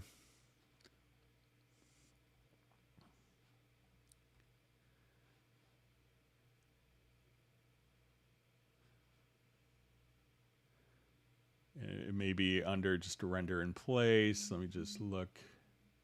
Yeah, so under the render in place, you could just have those particular keyboard shortcuts set. Like here, if I have maybe like a drum part, And let's say this is going to Groove Agent, and I have multiple outputs selected. I could also just take this particular part and let's say, okay, I'll just render that in place. And if all of like my kick is being sent to one output in Groove Agent, you know, because it has 32 stereo outs, my snare to another, we could have that set up. So say now if I go to the instrument, so I could just render that. But you could also, you know, just very easily come to, let's say I go to my render in place settings here. Let's get to the render settings. I could just do my channel settings, and you know, so just some different options that you could do for render in place. So there's a lot of flexibility with your different, but as you can see here, now I will have, you know, my room mic, the overheads, hi-hat, snare, kick, and like the effects just all done as separate tracks.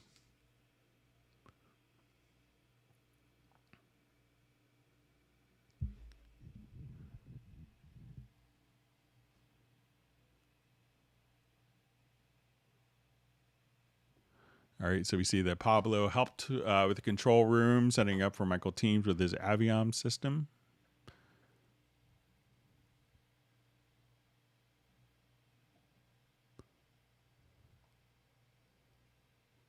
All right, so you see Robbie Bowling in Dallas just got home. So currently we're at 45 minutes at the questions in the live stream. So 45 minutes after the first hour. So just as a reference point.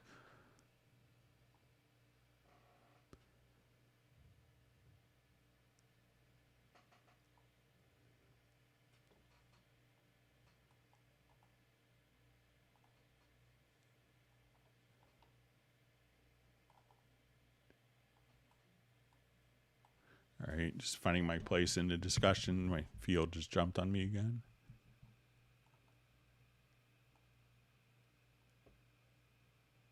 Okay, so I think I'm close to where I was.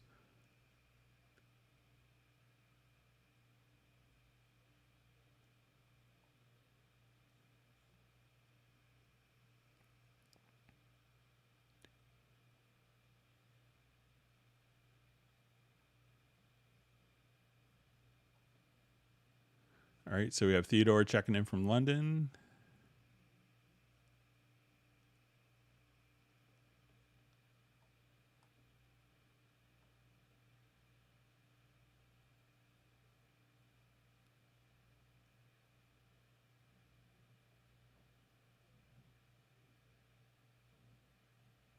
All right, and we have Graham checking in from Royal Wootton Bassett in the UK.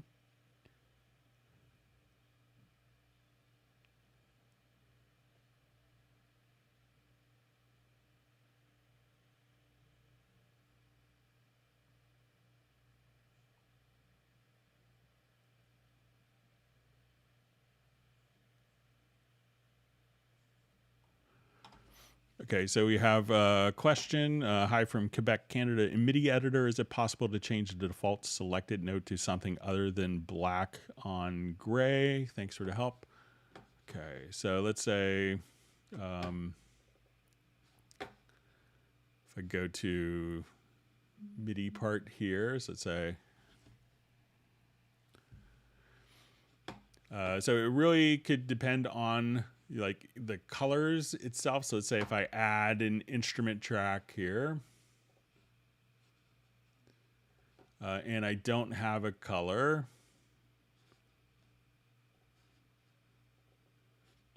so let's say, you know, if we colorize, you know, based on channel, or let's say the part itself, you could have gray. So, you know, you have different coloring options here. So I think the default is velocity. If you have it, you could do it based on the color. of the track itself. So let's say, okay, our drums are green here, or let's say like our percussion is red. So we will, so usually default will be velocity, but you could also do channel. So if I change the channel here of the percussion to yellow, or kind of like an orangish color, and double click, we could just choose, based on a particular color scheme that you want there. So try just, by default, most of the time it goes to velocity, but you could change the color settings there. So if the part itself doesn't have color and you have it set to colorize by parts, then it will be gray.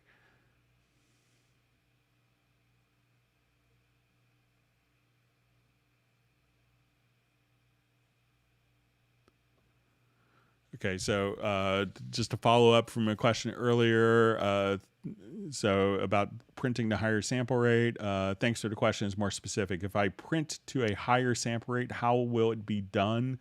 The conversion as a post-process, or will the plugins play at the higher sample rate and my tracks converted? So it's going to be as a post-process, unless you choose to actually export in real time. But, you could have it do either way. So it depends on if you have real time selected, but it's going to do it as kind of a post process by default.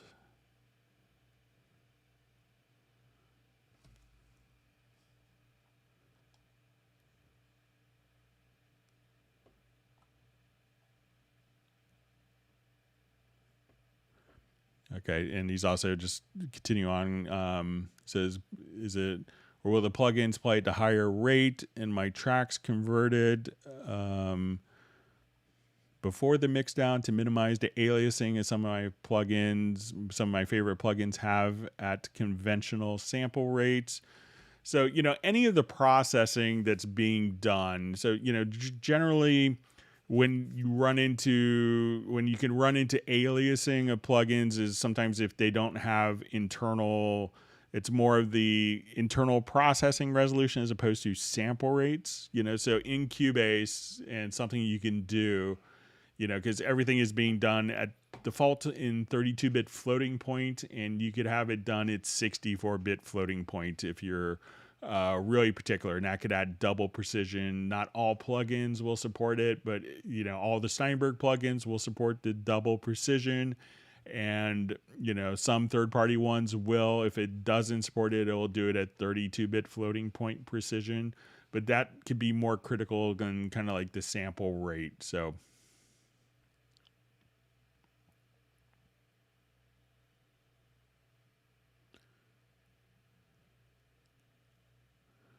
yeah, so we just see some discussion of the weather. So we see Mark Raven saying he has a lot of the smoke, and Michael Pierce also mentioning, like, I've seen the news and kind of in Germany, Netherlands, and Belgium, Switzerland about all the flooding and rain. So yeah, hopefully everyone is safe.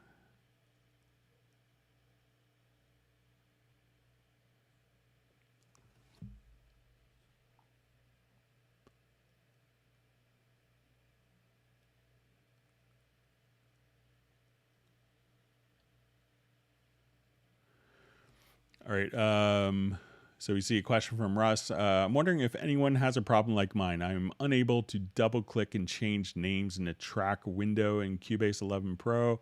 It worked in all previous versions. Reinstall didn't help. So I haven't really run into that. One thing that would be interesting, I've seen sometimes where, depending on high DPI settings, if you're on Windows and you have high DPI settings, that maybe the Windows, let me just see if it indicates the OS. So, often reinstalling, may not change that, but try, if you're on a Windows platform, try going to Preferences, and under General, you'll see Use High DPI. See if you toggle that, if the behavior changes. If not, what I would do is, as you double click to start the program, instead of reinstalling it, it could be that perhaps some of the preferences are corrupted. And how you could mitigate that is just to, as soon as you double click to launch the executable of the program, hold down Alt Control Shift or Command Option plus Shift and hold it down, and then just have the program. You'll get prompted if you wanted to temporarily disable the program, the Cubase preferences, and I would do that and see if that changes the behavior. It could be just kind of corrupt preferences that could be causing that.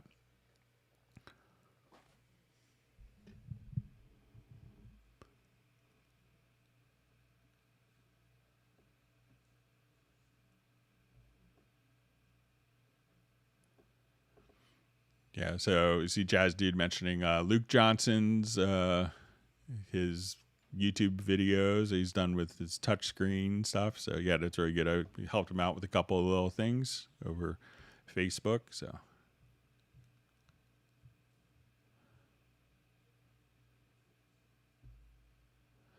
okay, so we have a question: how to record twice an instrument track without removing the first one? Okay, so let's say if I'm just here on, all right, so I have a bass part, and let me just, okay, so let's say I'll just do percussion. All right, and I want to set this into a quick loop for a couple bars.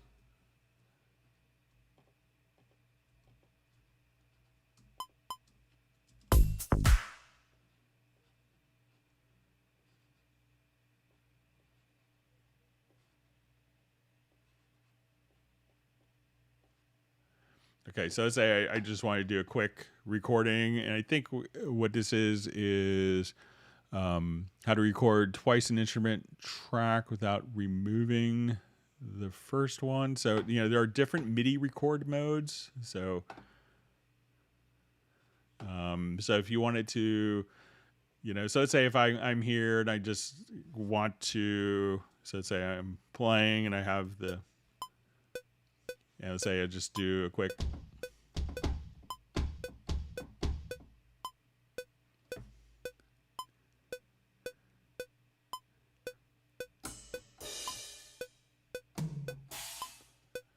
All right, so when we do this, we could have those different MIDI parts kind of automatically, but I don't hear like the first one that had this. Now, if I wanted to look at this, we could see that these will show up as lanes, and the first lane will get muted. But if I wanted to kind of overdub, so let's say if I'm here and I just want to overdub different parts, so let's say I'll just go into record.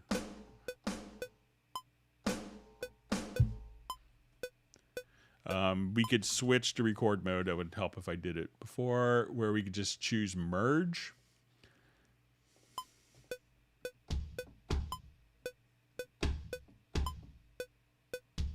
And now if I wanted to play over top of that and add on to it.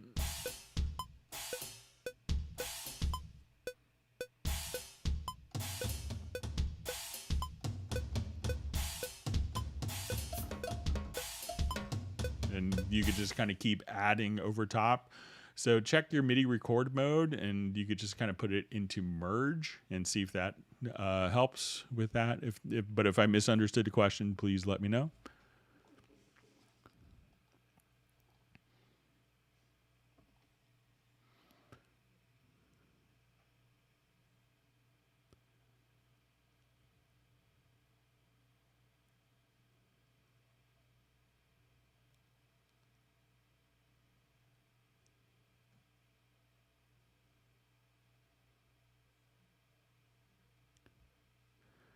So I just see someone's mentioning about the pronunciation of Dorico. So it says always pronounce it like Dorito, like the chips. As long as you buy the program, you could say it however you want.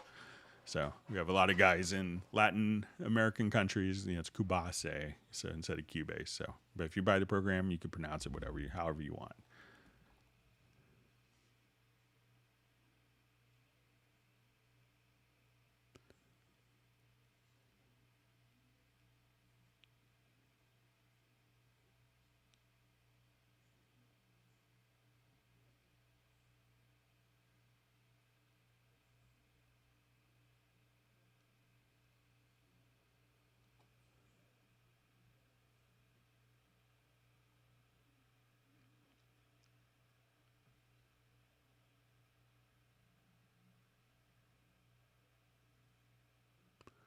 Okay, so you see Jay says, I own VST Connect Pro and verified it on my e-licenser. It came up with a message that, which essentially states that I cannot share them on the same network.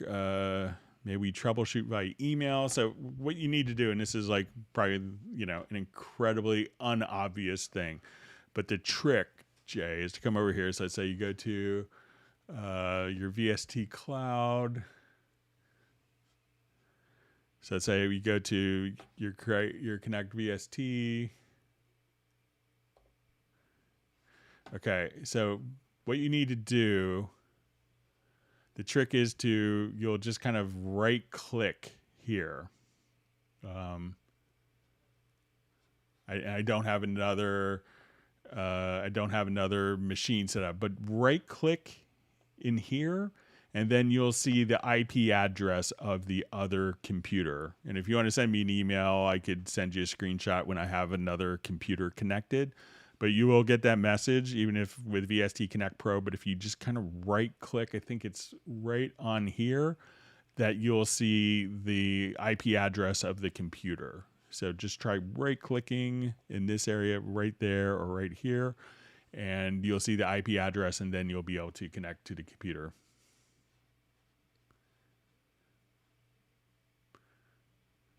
Okay.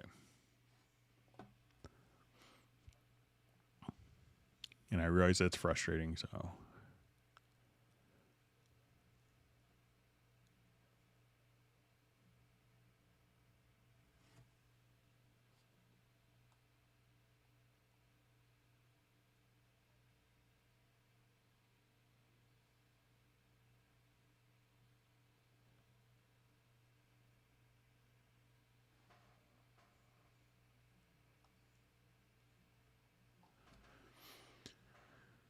Okay, we have a question from Laura Burton. What is the simplest way to use a MIDI controller for, say, wah-wah on an amp sim on an audio track? I've tried routing a MIDI track out to the audio track, but that seems overly complicated.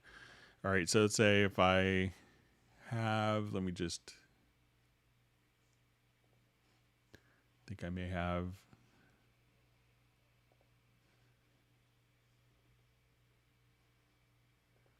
quick project here.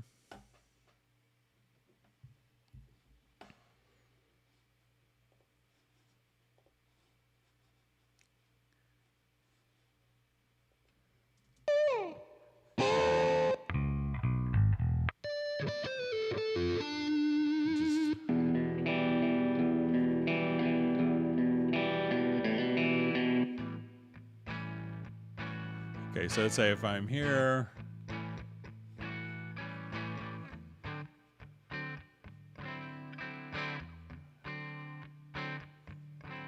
and let's add just a quick wah-wah.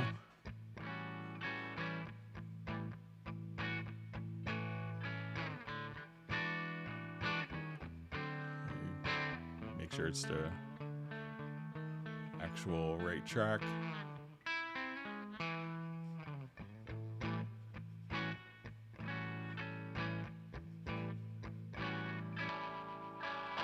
All right, so let's say we have it turned on, and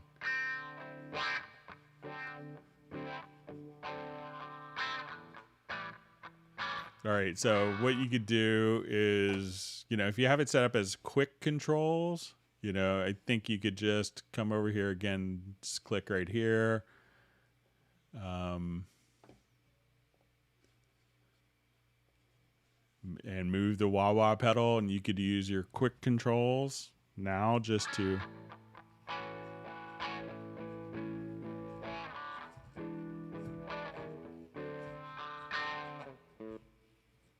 so you could just set it up like that. I think it might also just respond to MIDI CC1.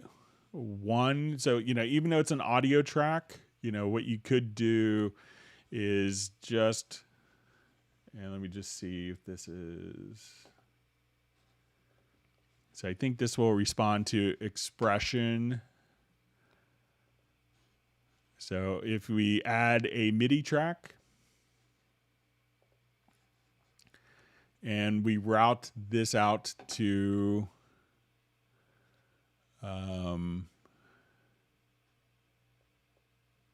there that now that we have, let's say, excuse me, let's say if I wanted something to spit out controller 11, that I think it will now, let's say if I go to my MIDI inserts and let's say to our MIDI control. So if you now take this MIDI track that's routed out to this instrument again, so let's go to the MIDI, and at that point you could just choose the MIDI input that, if you just, I think it's MIDI CC11 that it will do. So if you have that as a controller, you could do that. And let's say if I go to MIDI control here, let's go to CC11, I think.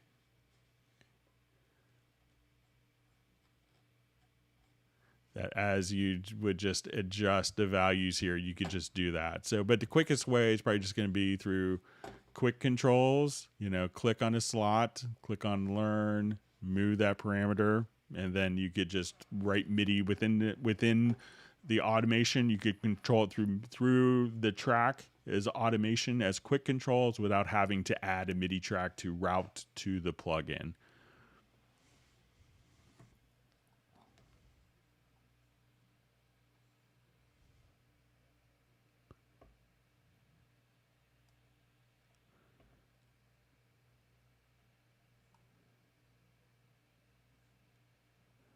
So see people switching over to Cat 5 for all their audio wiring and stuff.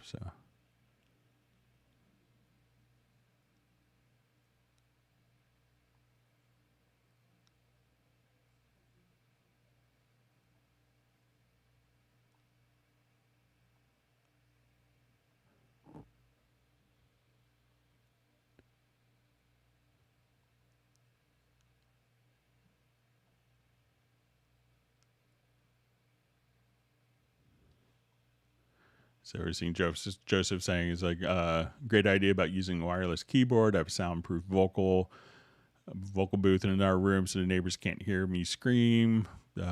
Used to use two PCs with TeamViewer. So yeah, it's kind of an old school method. So.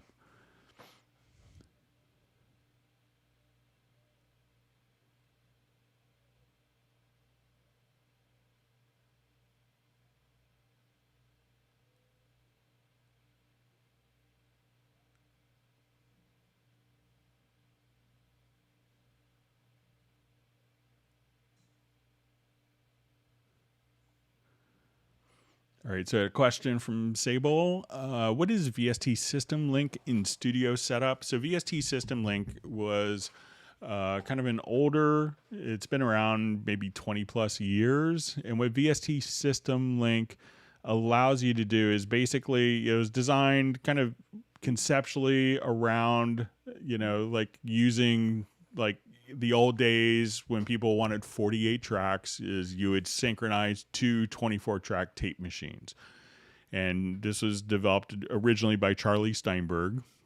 And he said, wouldn't that be kind of a great concept to work with, to work with multiple computers? So he came up with a way that, but the problem is making the computer sample accurately synchronized. So he could connect two audio interfaces that had a digital connection, SPDIF or, ADAT light pipe, AES EBU. And with VST System Link, you could connect the two computers together so that both computers would sample accurately synchronized to each other. And you could also send MIDI from one computer to MIDI on another computer, and it could be Cubase LE, AI, Elements, Artist, Pro, Nuendo, and the other machine could host the virtual instrument, and you send MIDI to it over this digital audio connection and send the audio back to it. So that was kind of the intention of it, is kind of more like, I have an old computer laying around, I want to use that. And we have a lot of film composers that use this method for, one copy of Cubase is system linked, and it's running the video and is almost like a print rig, and the other computer is running Cubase with all the MIDI sequence data. And that way you don't have to worry about any weird MIDI timecode synchronization issues. Everything could just simply be sample accurately synced, just like that.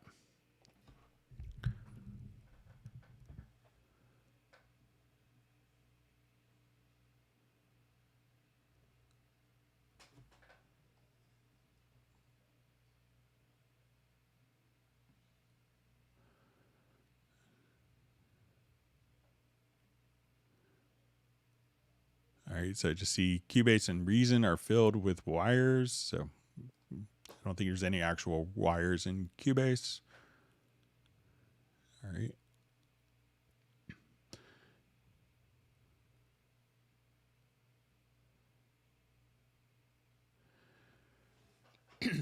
I just see, let's see, does Cubase Artist, does Artist support full featured warping, beat detection, etc.? So I don't have a Cubase Artist license on my system, but if you want to, I think it might be mentioned in the comparison chart. But if not, if you want to email me at clubcubase@steinberg.de, I could answer definitively for you. I just don't want to. I don't have a license for Cubase Arts. I just have a Cubase Pro license, unfortunately.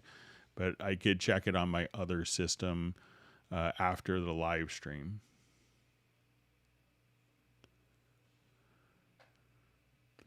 Okay, so we see a question: is there an adjustable threshold for detection? So yeah, with Hitpoints, you could definitely adjust the threshold. So, and the threshold is definitely adjustable. So let's take a look at it here. So let's say I'm in the sample editor, and at this point, all you have to do is click on Edit Hitpoints, and then you could adjust the threshold here with this line. I'm just going to toggle one preference here real quick.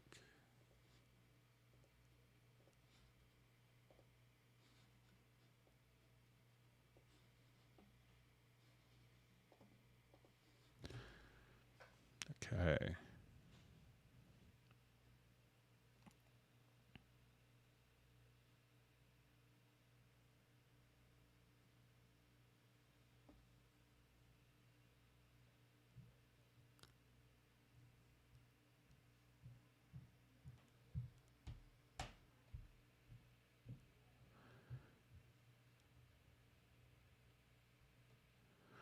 Okay, so just see pitch and timing. What I did to repair tuning on a recording older reel-to-reel tapes with speeds slower than the available speeds on the deck, and even fix that pitch to A equals 440. So it's from Jeff Sabelski. So I'm not sure if it's a question to me or not, or just a comment. But Jeff, it's a question. Just let me know. And just so people know, in the questions, I'm at an hour and 23 minutes into the questions on the live stream.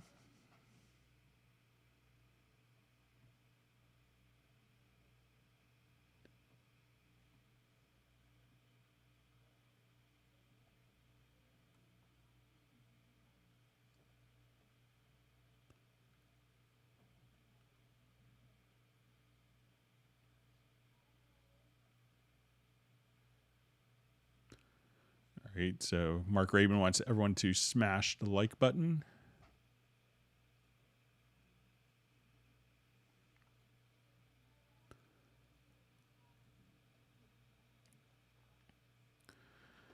Okay, so we have a question from Jeff Sabelski. Let me just find it again. Sorry.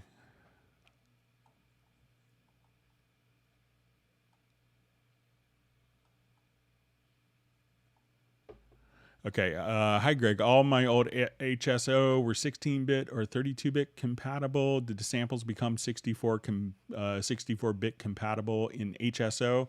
So the samples were originally done at 24-bit. Of the recording resolution was done at 24-bit. So the original HSO sample set.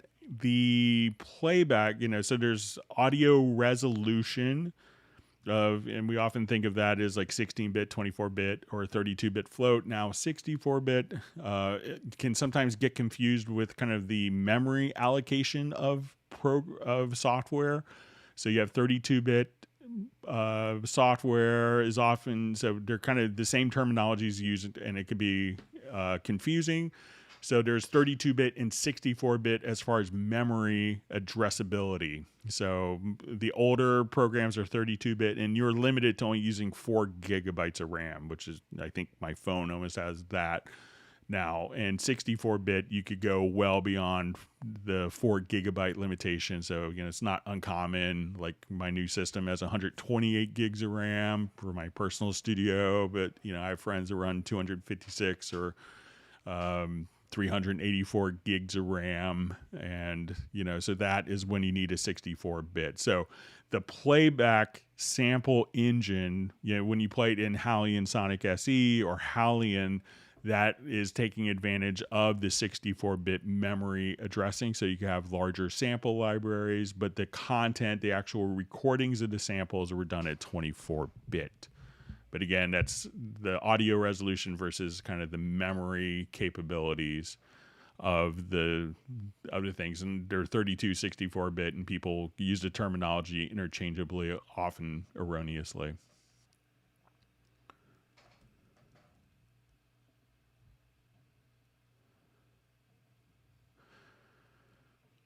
Okay, so we see from RG, separate events versus blocks. Don't get it.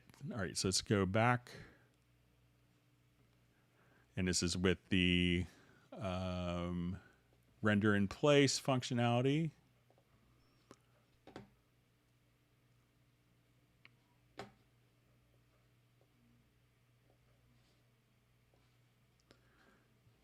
Okay, so I'll revert this.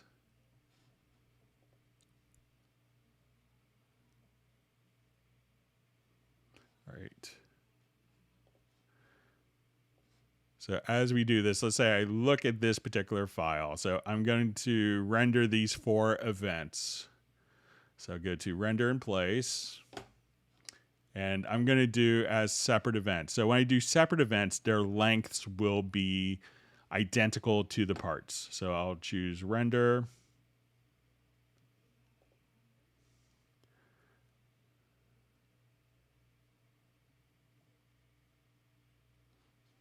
Okay, so we have a direct correlation with the length of that particular part until the length of the next part. So if we undo that, and let's do the same selection, but I'm going to do as blocks,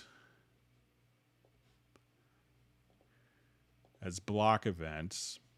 Now when you watch it, it'll render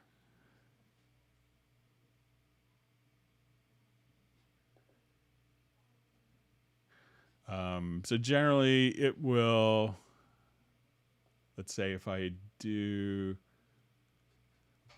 this, let me see if I can show it again. So let's say,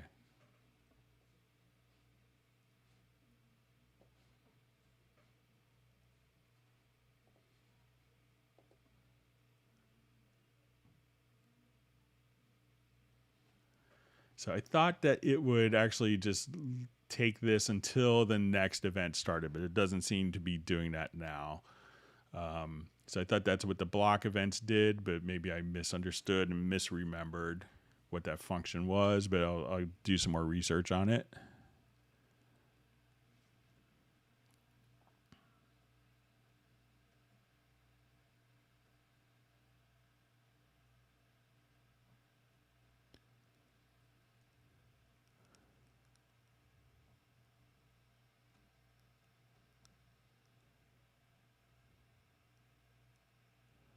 Okay.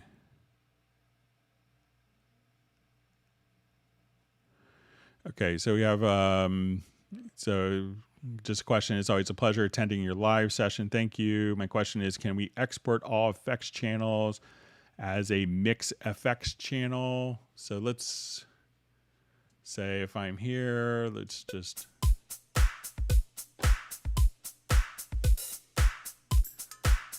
all right, so let's say I have this going on, and let's say I have reverb. And let's throw on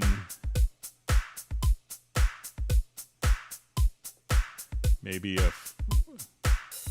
like a delay.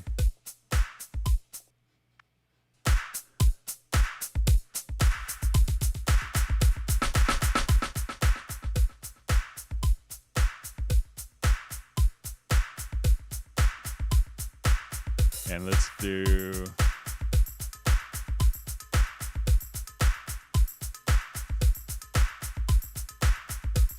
we'll add one more.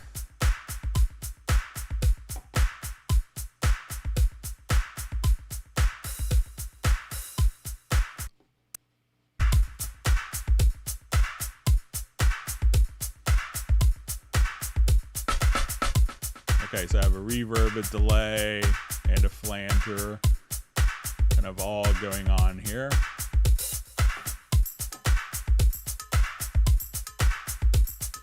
So I think if I want to, I think this is going to be a two-step process.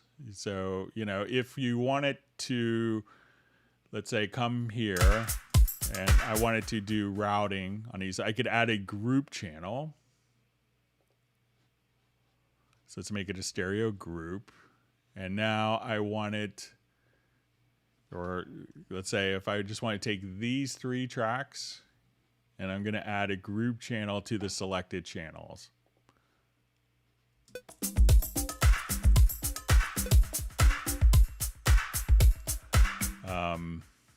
So now that we do that, I can add an audio track and let's place it.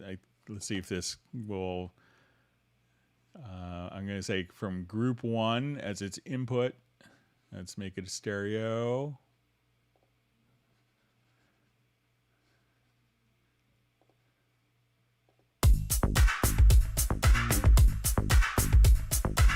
So all the effects are being routed out to the group. So now if we listen to that,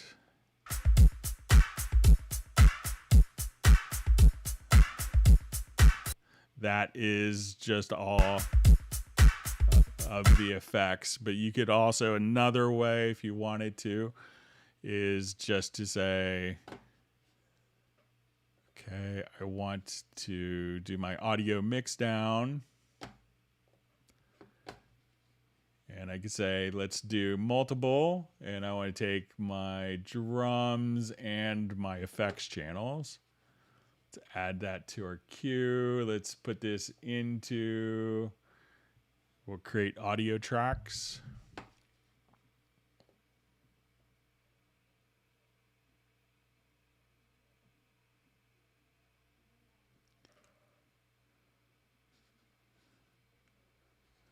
So we will have just our delay track, our flanger, our reverb. So if I wanted to now select these tracks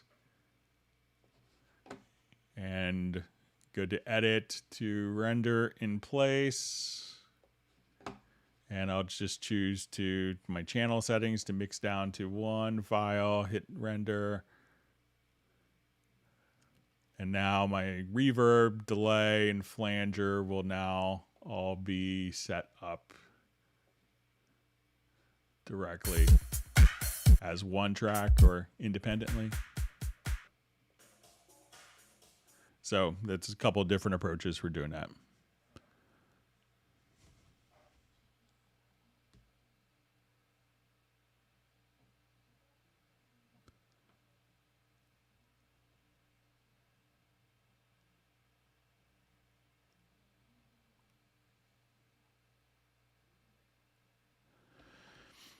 All right, so we have a question from Jay, and you could ask as many questions as you want. Don't worry about it. So I may be mixing first artist within 60 days, possibly recording in VST Connect 2. If I could work out issues, it's a question 1 of 2. I'm wondering, is it possible to import her Pro Tools recording into Nuendo for mix? If so, how? So most people will just kind of render audio files out, and it's pretty common. I think the term that Pro Tools uses is like consolidate edits, and it'll just kind of make renders of all the files. If not, you could have the artist export an AAF file and import it, so it's not going to carry over plugins or MIDI information. But those are the two common ways that people will just kind of get files back and forth. And even people that are running the same software will often just send stems because it's just easier and you're not worried about, oh, they have this version of the plugin and you have a different level. So that's, so nothing really will import Pro Tools Session. Even Avid video software doesn't do it. So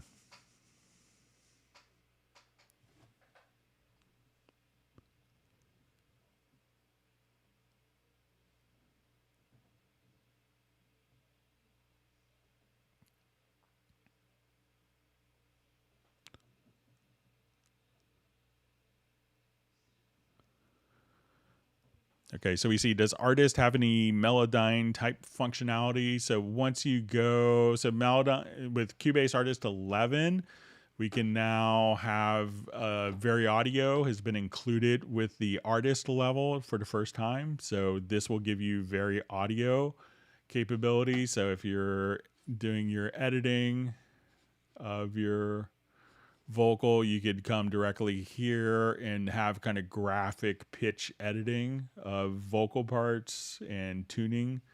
So we could do this very similar to Melodyne, except with integration.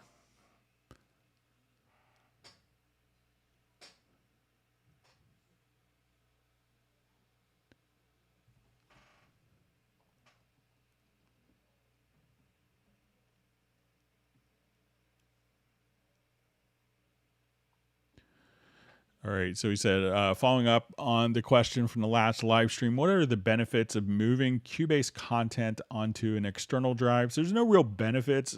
People will often do it. Like I have one, like a 2 terabyte SSD just for all of my sample libraries so that they're all there. And I have a different SSD for recording audio and one SSD just for my operating system. So I like to just kind of have, so that's, but there's no benefit to doing it unless it's a faster drive or free. Sometimes if your hard drive is 99.9% full, you'll notice that your computer isn't, doesn't have enough like free space to kind of handle a lot of different tasks and maybe creating files in the background. So there's no if you have the space on 2 drives, there's no real benefit, but some people I know will just kind of split things up, and that way they could upgrade easily. And like recently when I got a new computer built, I was able just to take all of my drives and just put them right into the new system, and I didn't have to buy those components again because it was just like SSD drives, and I could migrate it from one computer to another quite easily. So.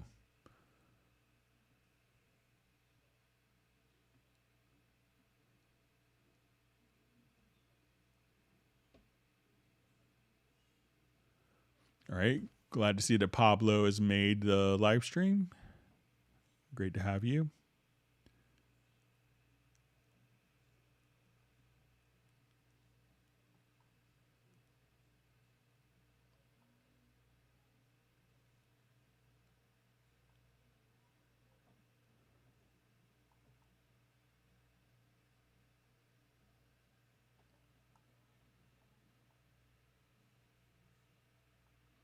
Okay, reading through comments.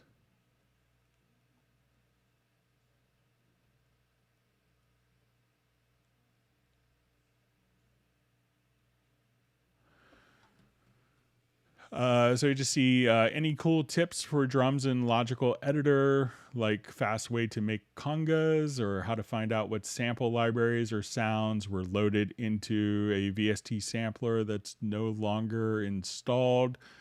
So, generally the Logical Editor doesn't necessarily do that, doesn't make parts, but I mean, we could, I'll show you one thing that a lot of people miss. One thing that I like for logical editing. Let's see if I can just go back to this project. Like one of the dead giveaways a lot of times with MIDI drums is hi-hats. So let's say if I'm here, I'll just select all notes and delete. And I will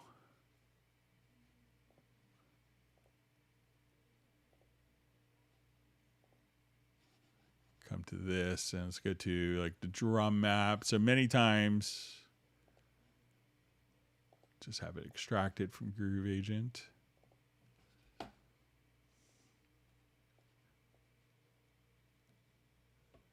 All right, so let's say I'll just put it in like a, you could do like really clever things for like programming velocities.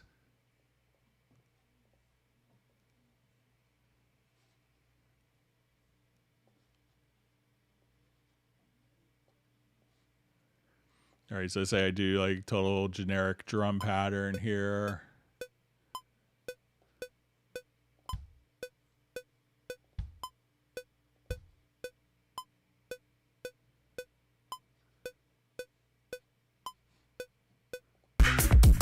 Sorry about that. I just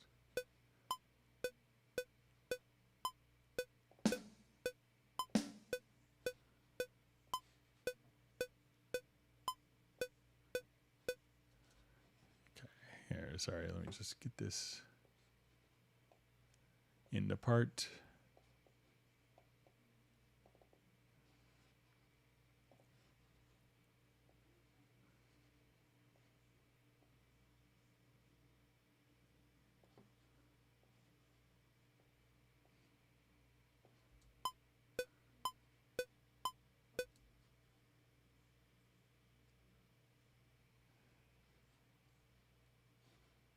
Just gonna check my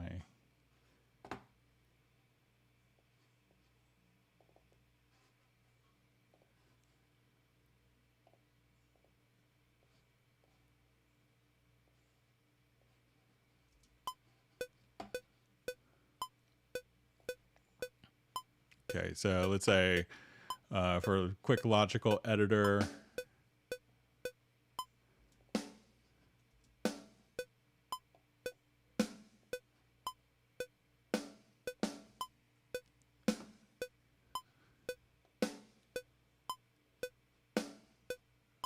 so let's say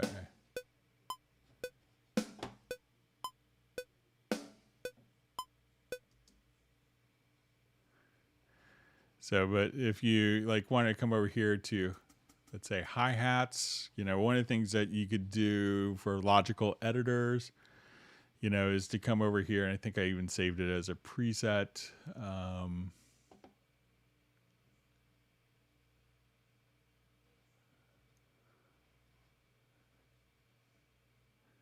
Where we could just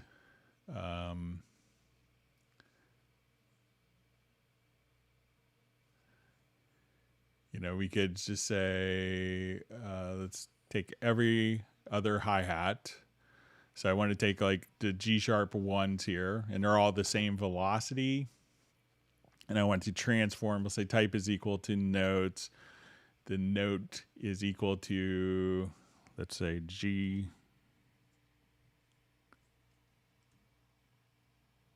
sharp 1, and I wanted to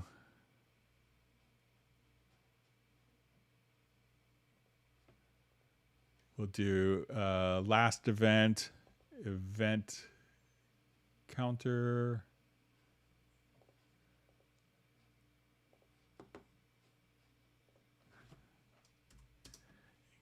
So now we could say I want to subtract value to velocity. Let's subtract like 40. And now I want to take every other hi-hat. You could just subtract, those selected notes. Let me just see if I...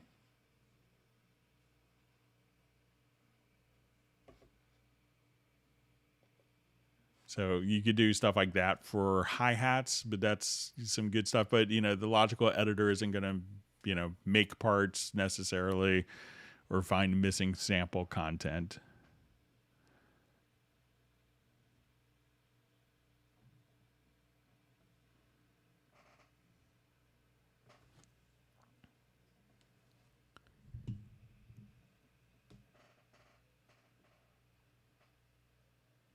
Okay, reading through comments. Thanks for all the great questions. And again, if you've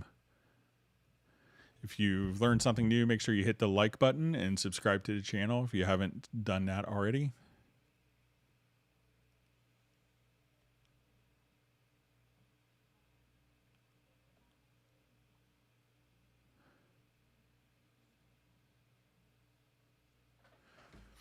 Okay, so we have a question. Is there a way to save track presets to save the routing of particular tracks? I have a track preset for each of several pianos and want them to automatically go to the piano group bus when they load. So the track presets are going to be kind of routing, we'll call it routing agnostic, if you will. But what you can do is, you know, maybe save them. You know, you could save, you know, let's say I have like this audio file and it's routed to a group. Okay, so when we go to this file here, we can see that this is going to be routed to group 2. Instead of saving a track preset, what you could do is save both of these tracks and go to export. And you can say export selected tracks, and you don't have to copy the media files. So if you don't have any media files, you come over here. We'll just call it piano plus piano and group. I'll just put this on my desktop for now.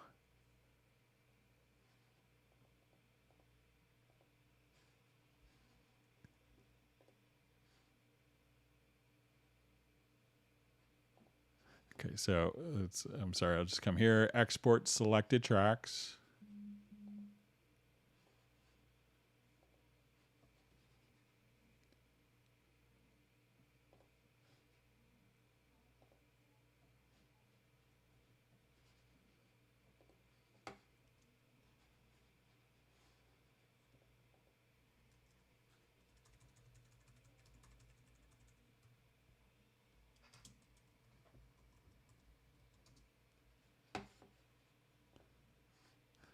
All right, and now what you do is, so you'd export the selected tracks and you come here and you could import the track archive.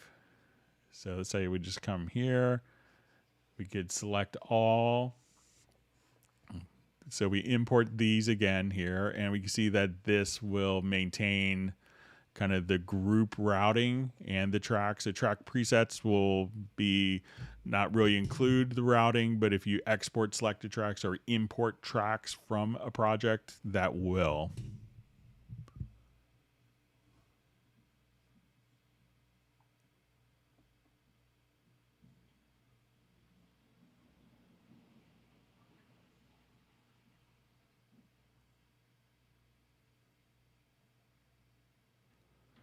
Okay, so we had a question, how to make a duplicate track. So really all you have to do is, let's say I want to duplicate this track, or audio or MIDI, just right click and you'll see duplicate tracks. And you'll see like a parenthesis with D indicating that it's duplicated.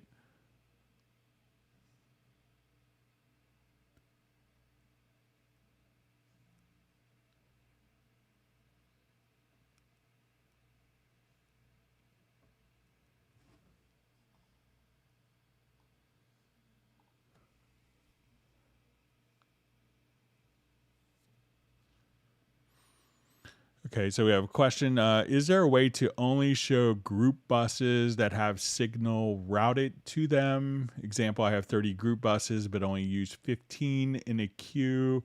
Would be great to quickly only show those used for exporting stems. So let me see if there's... jump back to our project. I'm not sure if there is a way.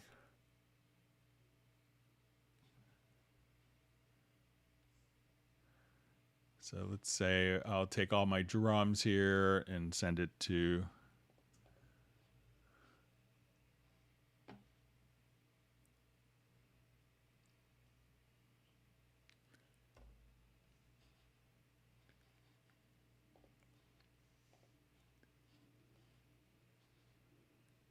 and I'll just add a couple of group channels independently. Okay, so let's say we play along here. So I'll have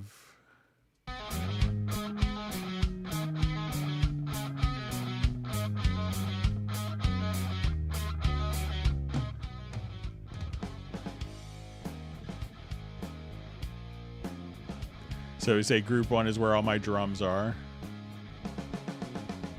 And these groups don't have any activity. So one way of maybe determining if you play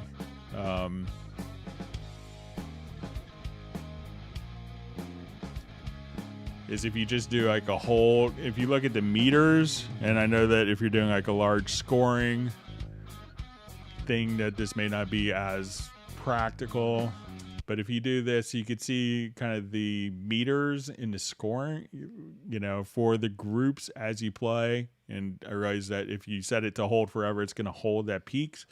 And if you don't see any peak meters indicated in these groups, that could indicate that that is not seeing any particular activity at all. So you can see how the peaks are being held here. So if you don't see any peaks in the meters, that is a way to determine that there's no activity. But I don't think that there's a way for it to automatically turn off tracks that don't have any signal in them. But this is a way to isolate which particular tracks don't. So you could, if you play a project all the way through once, you could see exactly which groups have had signal in them and which don't. And again, you just right click and go to the meters, global meter settings, and hold peaks and hold forever. And then you could determine that those particular tracks don't have any signal going into them, and I could ignore them.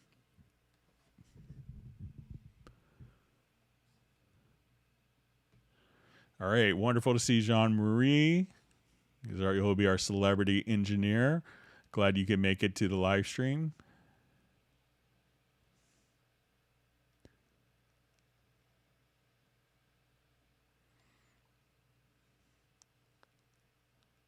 Everyone look up Jean-Marie's work.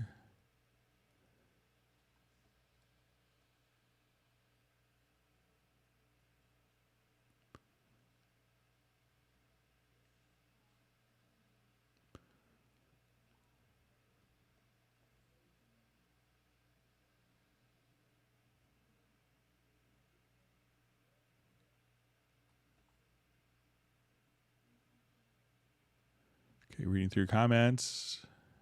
Thanks for all the great discussions.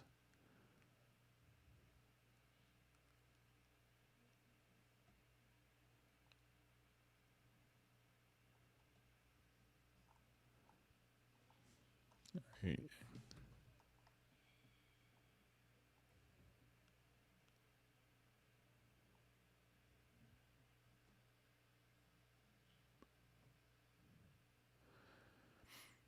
Okay, so we see, Greg, some time ago you showed how to make a macro that could be used to reduce the volume of breath sounds, but I couldn't find the relevant commands in Cubase 10.5. So I think that they're all there. So let's go ahead and I think I may have it in here. I think I call it minimize breaths. So when I come over here, let me see if there's anything that might have changed names. So, and I'll show what this macro does in a minute, but let's say if we have a vocal file, and I'll just switch over to this particular file. So we have some vocals on this. All right. And I'll just revert this because I probably destroyed it and demonstrating some other feature.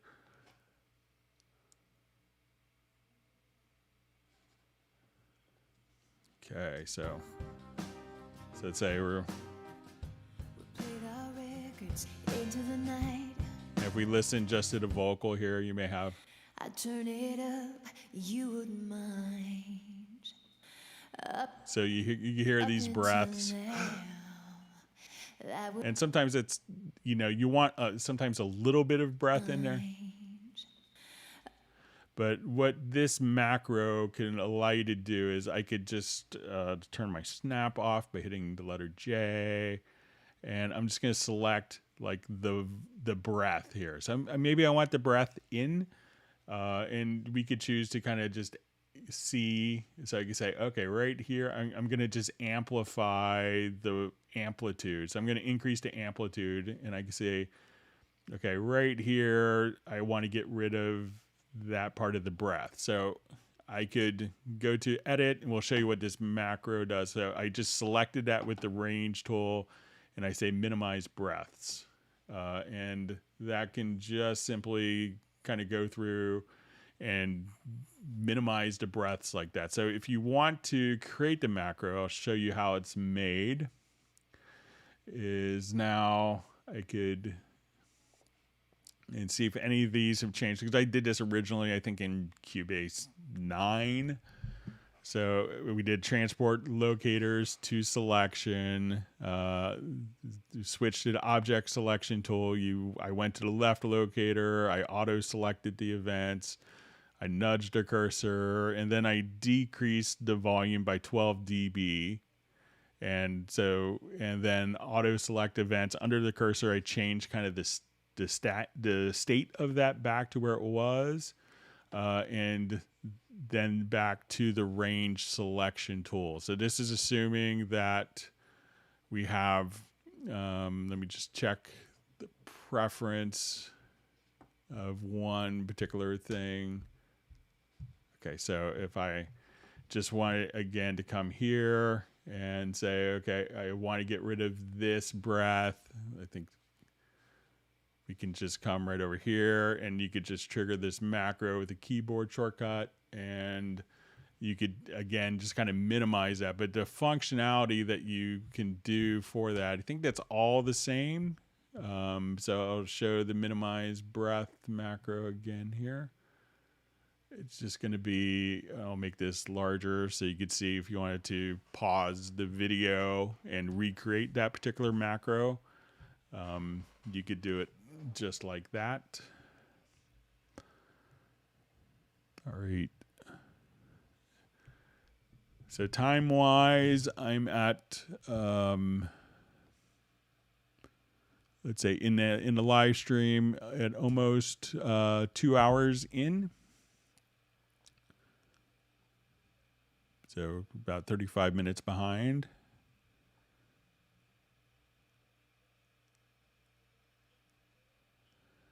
Okay, so we have a question. Is there any obvious workflow to use when building ideas in Cubasis and working them out in Cubase Pro? Are there any limitations? No, so everything that you start with in Cubasis, you can just come directly over here.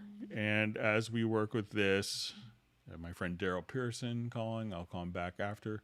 But once you have something started so a lot of people will start a project in Cubasis. You have that moment of clarity, that moment of inspiration, of creativity, and you just want to start recording it. Is at that point you just import the Cubasis project directly into your Cubase project, and then you could kind of use all of the big boy plugins and vocal tuning and stuff like that if needed. But, you could many people will start in Cubasis and, take their little sketch of inspiration and be able to develop it fully and realize it to complete production inside of Cubase.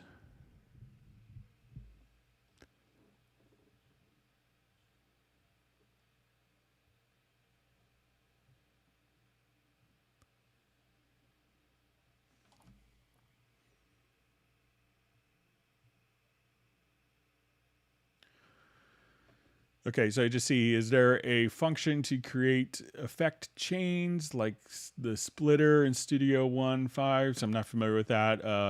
If not, it's a super wish for next version update. So if you wanted to put effect chains on different things, you can come over here and just say, if you go to track presets, so anytime, sorry for hitting my mic, if you go to your track presets, you could come over here to audio. So let's say I have my inserts here and I'm like, oh, I just want this track preset. You could just drag and drop and it would take kind of all the settings. Let's say, okay, I'm here. I just want to drag and drop this to the track. We could do it just like that, and we could have all of your different settings there.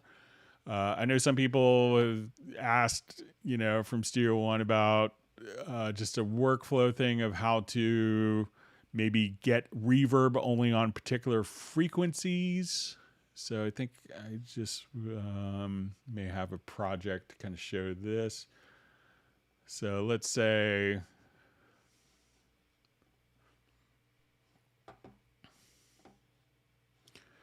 I have a drum loop or an audio recording.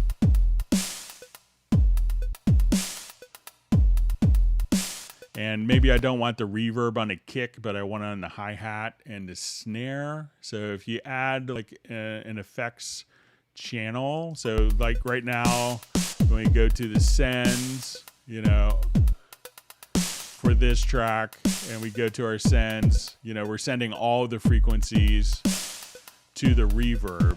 But if I go to the reverb return channel here, what I could do is just say, so we go to its inserts, and I could just put like an imager plugin here. So if I wanted to isolate the particular frequencies for the reverb, so now I could just say, so let's say right now all the frequencies are going onto the reverb. So if I just solo kind of the high frequencies,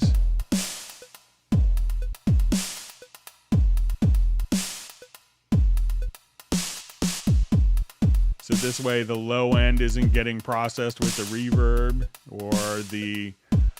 so now if we do this, all frequencies are getting processed. But if I wanted to split what frequencies are being actually applied, just use the imager plugin and solo a band, put it to 2 bands, and then you could, so now the low end's just total mess, and now I can just come here, not have the low end processed with the EQ. But I don't know what the exact splitter function is in Studio 1.5, if you could explain it in more detail, I'd be happy to, see what we could do in Cubase to get the equivalent functionality.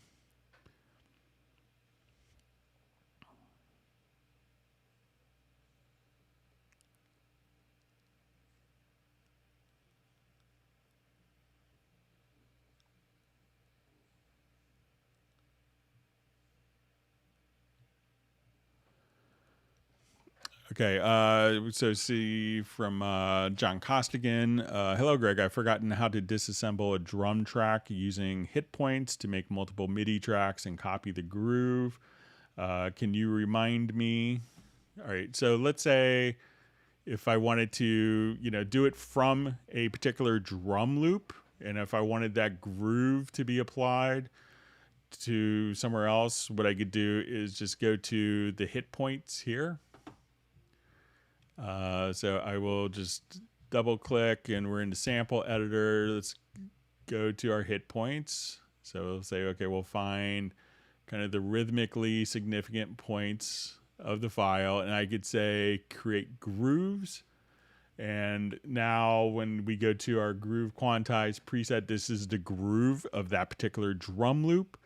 If it was more for like a multi-track drum recording, we can come over here and we could just turn these into MIDI notes quite easily. So I could say, okay, I wanted to go to, I'll just revert this back.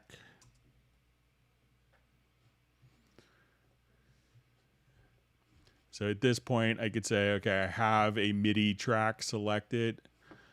So I'll select that track, go into my sample editor again. Let's adjust kind of our rhythmically, where our kick drum is hitting, and then create MIDI notes. And I could choose to put it onto the first selected track, a new MIDI track. We could have the dynamic velocity, and that will take all the kicks, and I could reassign them. And if I wanted to do the same for my snare, at this point, I could just come directly to the snare as well and create MIDI notes. So this is kind of taking the timing information of the of where the audio is and creating the MIDI notes and sending it to the destination.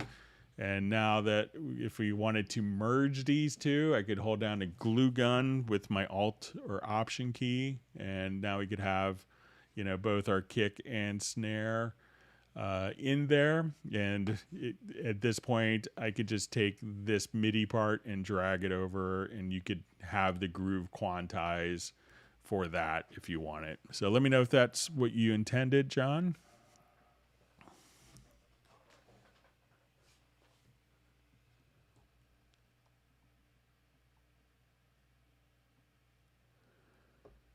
Okay, so we have a question.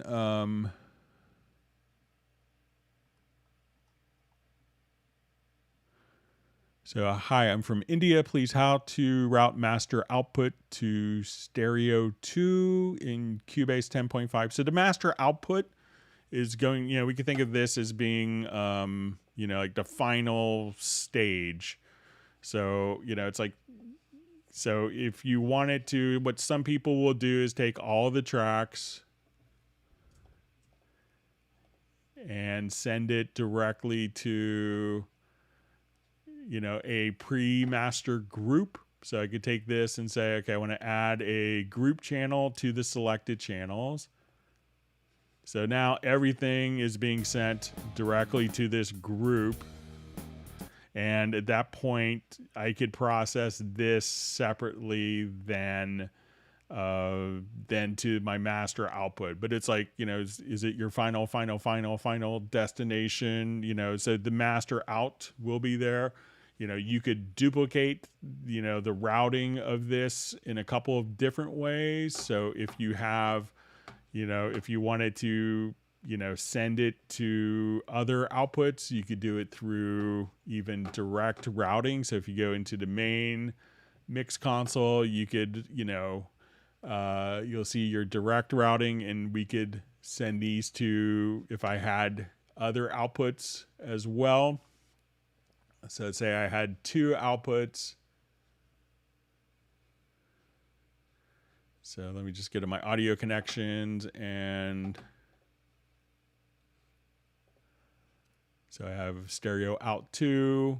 So at this point, I could go to this little hidden drop down menu and choose direct routing summing on. I could select all of my channels, and I could send all of these. I'll just enable quick link, send all these to output 2 and turn them all on. So now at this point, it's being sent to, like, we could have this sent to 2 different destinations. So I don't have it actually connected anywhere, but you could have that sent to 2 different destinations. So, but if it's just for maybe sending it to 2 different monitors to switch, you could also just use the control room and say, okay, I want to listen on this set of monitors, this set of monitors, that set of monitors. So there's a couple different ways to approach it. But, so depending what method kind of makes most sense to your workflow.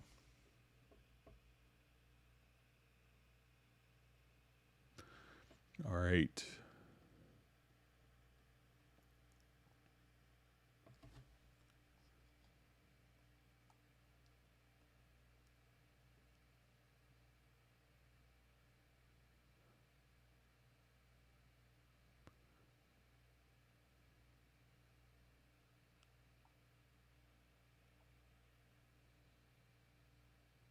Okay, reading through comments. Thanks for all the great discussion. All right, Jazz Dude wants everyone to smash the like button. All right, we see that Gareth has been able to join the live stream. Great to have you on.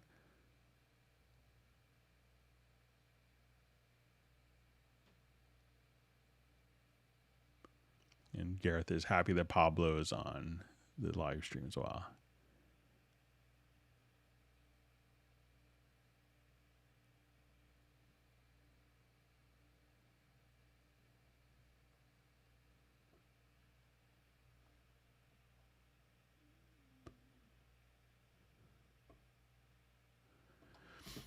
Okay, so we have from Joe Meeks, Friendly Ghost. Great name.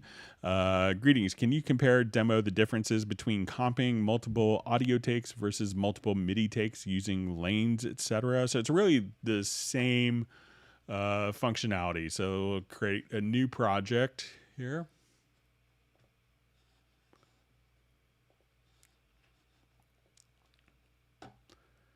And I'll add a quick instrument track.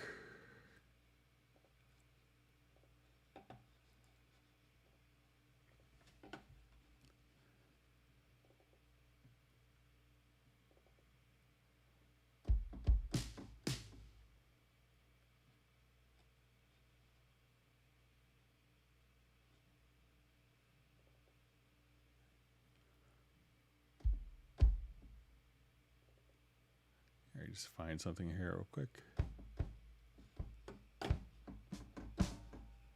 Okay, so let's say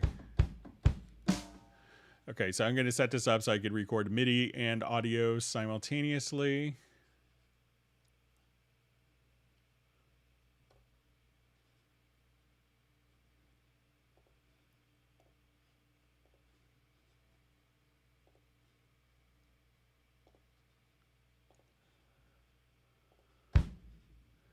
Okay, and let's say I'll just put this into quick cycle mode.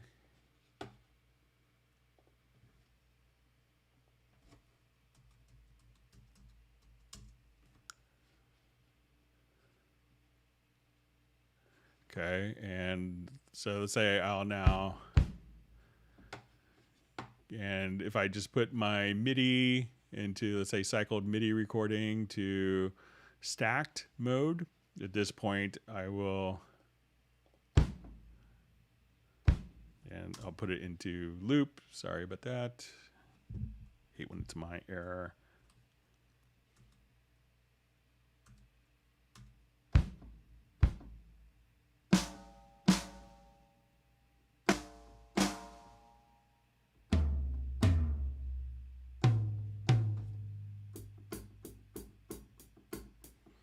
All right, so now if I go to, my cycle editing, my lane comping on my audio, it's going to be kind of the same functionality that it is when I go to my lanes in MIDI, when I open up my lanes. So it's really, kind of the same exact editing paradigms between the two of them. So there's really no difference between audio and MIDI when you're comping with lanes.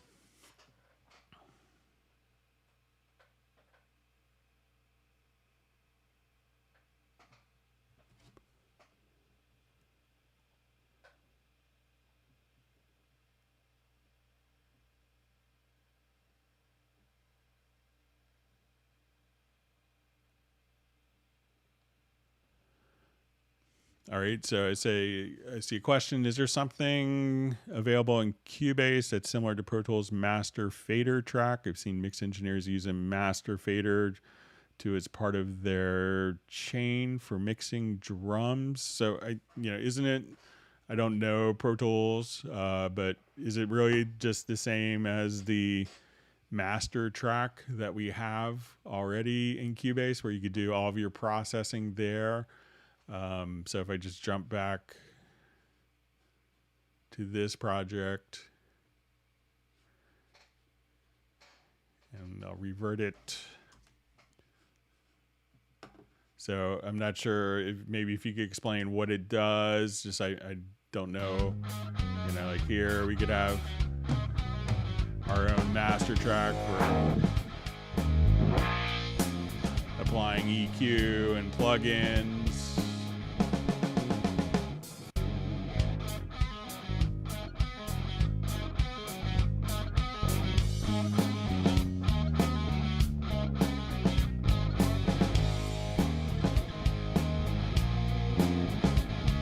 So, but if you could let me know like what the master fader does differently, then I could probably help you with that, but just let me know.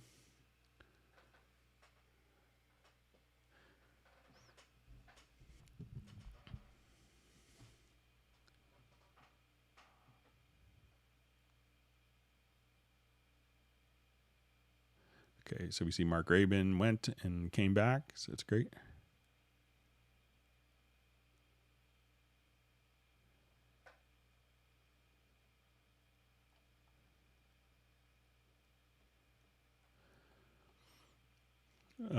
So just see, sorry, let me just find my spot, but I just saw it something like, is it fine as a producer just to use, is it fine to use loops for making a song? There's obviously lots of productions that have, that have lots of loops in them. So yeah, definitely. So some people don't want to necessarily use the same exact loop that's widely available. So if you don't want it to be like, oh, everyone can name your drum loop, like 30 years ago it used to be name that Korg Korg M1 or the Roland D50 patch that you heard in the jingle. That was very common, and then people would choose like, oh, okay, I just want to make sure that it's, something that's unique that I do. So I know lots of, like Stevie Wonder's team, if they get a new keyboard, they just basically wipe all the factory sounds and would start from scratch with it. So it's totally fine to work with loops for making a song. So.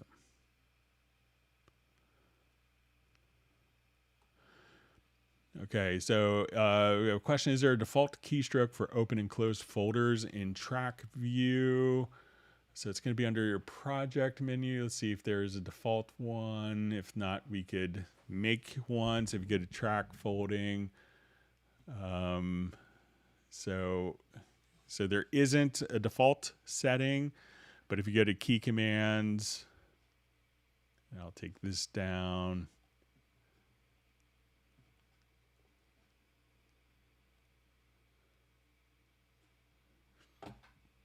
And I think we may find it under project and folding, fold track. So you could just, this is where you could set the key commands for it, but you could set that up yourself.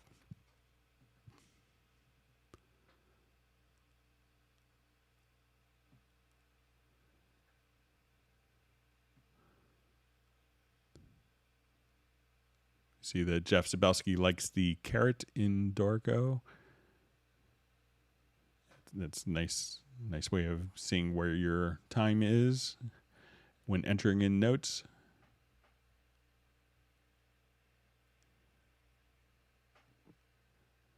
All right, so we see Mark Rabin thanking Jan, Agent K, and Jazz Dude, and myself for efforts. So we're glad you can make it, and I think it's great that we were able to help out people.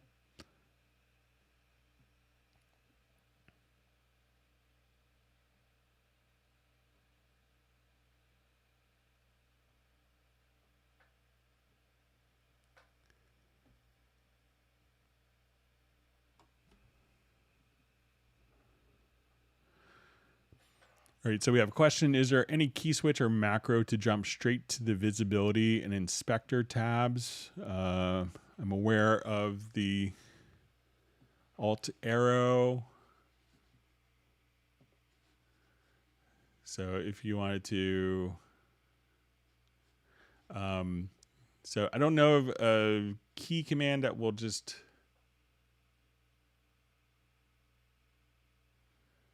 let's see if there's a key command for,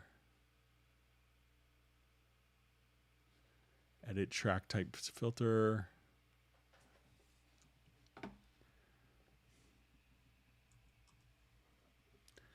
I think it's going to be under visibility.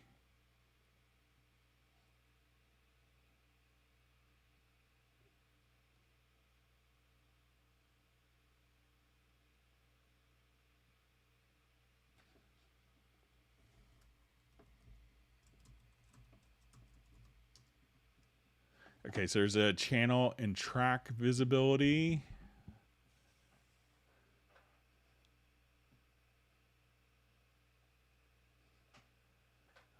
Let's see if there's, so I mean, there's key commands to switch between them, to show all channels or tracks. And, but if you want it to just, then I'm just going to reread it. So key command to jump to the visibility and inspector tab. So, you know, but look under the channel and track visibility. So if you're trying to get to this, like, you know, to the little pop-up window, you could get to all those functions right here from those key commands.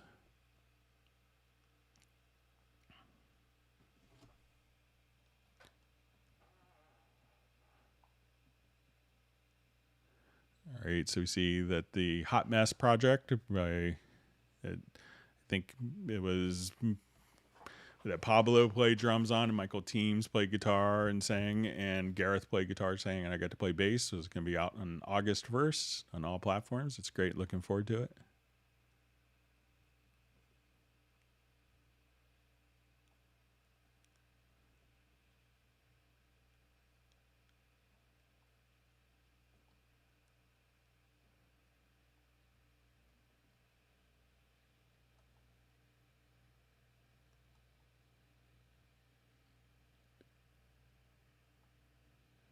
Reading through comments. Thanks for all the great questions and discussions.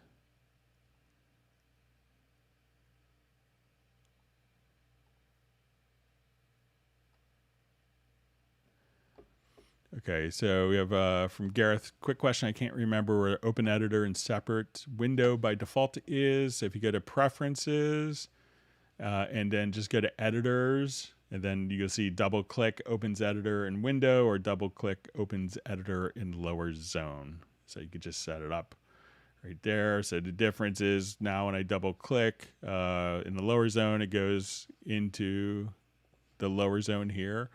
With that set to in a separate window, that at this point you can double click and it goes into like a full screen window or onto a secondary monitor. So if you have two monitors, it's helpful, but or you could choose with the keyboard shortcut for it to go into one versus the other.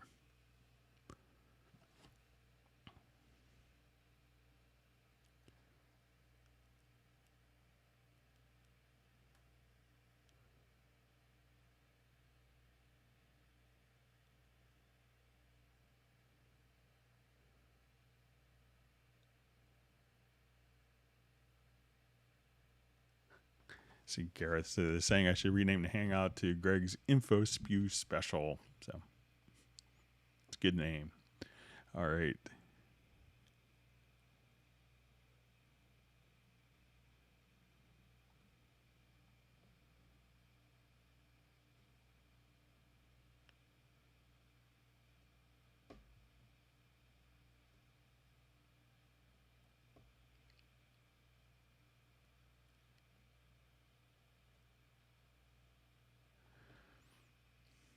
Okay, so we just see on splitting frequencies and the reverb, is there a reason for using the Imager plugin rather than an EQ?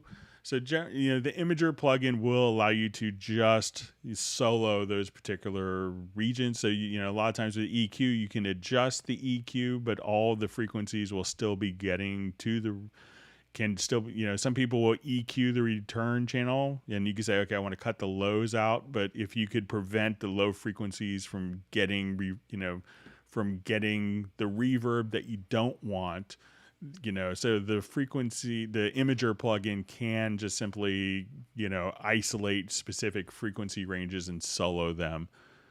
So that's why I kind of use the imager plugin.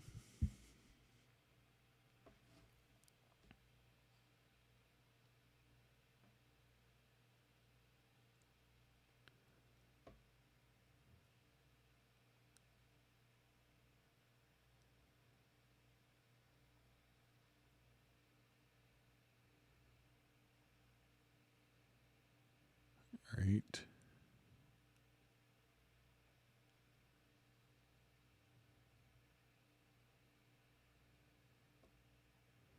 Okay, so we see that we were able to help out John Costigan with his groove analysis and duplication with the hit points.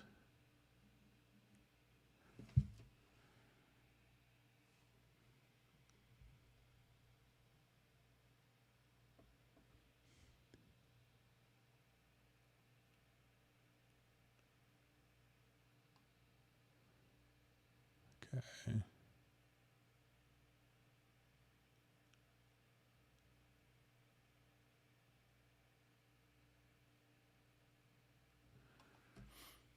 So Greg, in one of your recent streams, you showed how to use MediaBay to add metadata to files. I think it will only work with MP3 files. The feature would be helpful when exporting MP3 files. So yeah, it works with regular WAV files as well as MP3 files.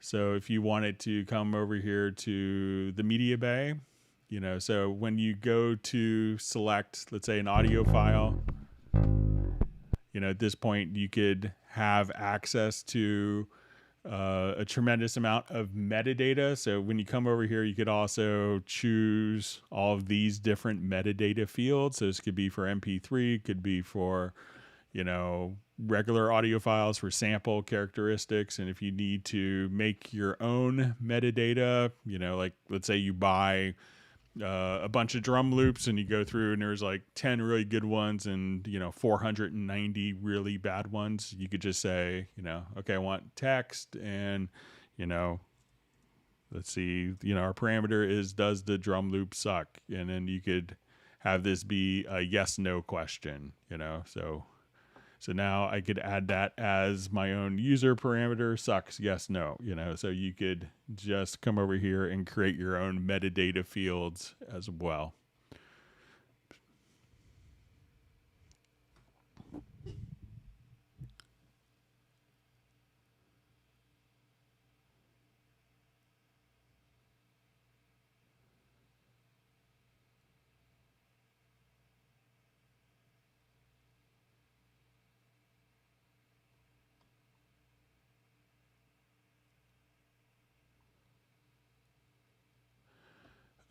So I just see question. Hi, Greg. How did you get your vocal track sounding so perfect? Did you record vocal with the expensive gears?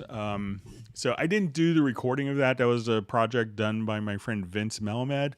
But I think that the vocal is actually recorded. I think he mentioned this to me just in passing, but I believe that vocal was recorded directly with an Audio Technica USB mic. So I guess if you're a great singer, it helps. So I think Andrea, the girl who sang, has a wonderful voice, and kind of like one of my friends, Frank, Frank Petty, he was just telling me a story.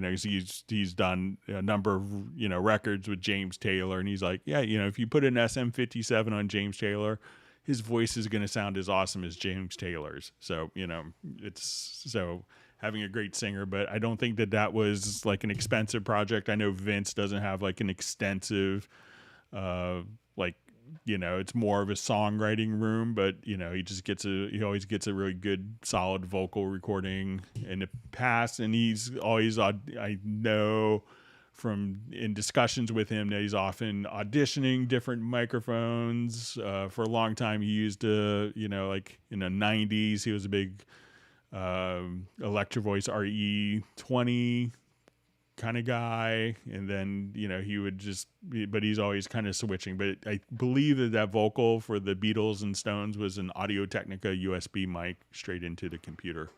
So.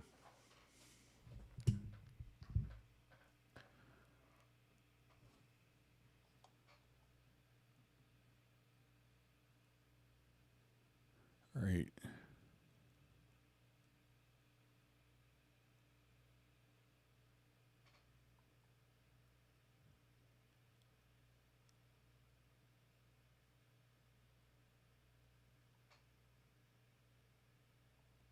Okay, reading through comments. Thanks for all the great discussion.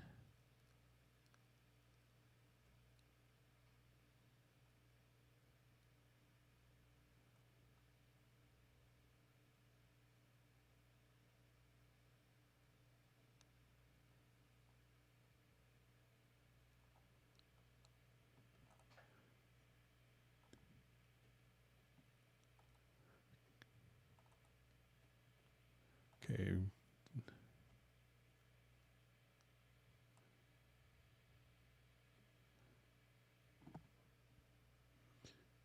Okay, just reading through comments. Thanks for, again, for if you learned something new, make sure you hit the like button.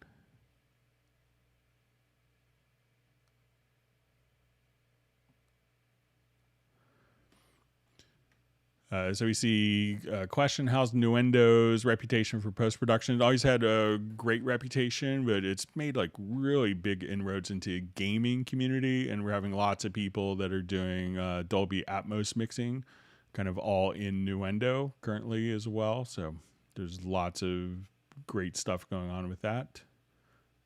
So I think Nuendo, like, you know, when it had the promotion in June, was like the, you know, more licenses of Nuendo sold that month. You know, it's like the biggest sales month of all time. And, you know, and last year was the biggest sales of year. So every year just kind of keeps getting better and better. So.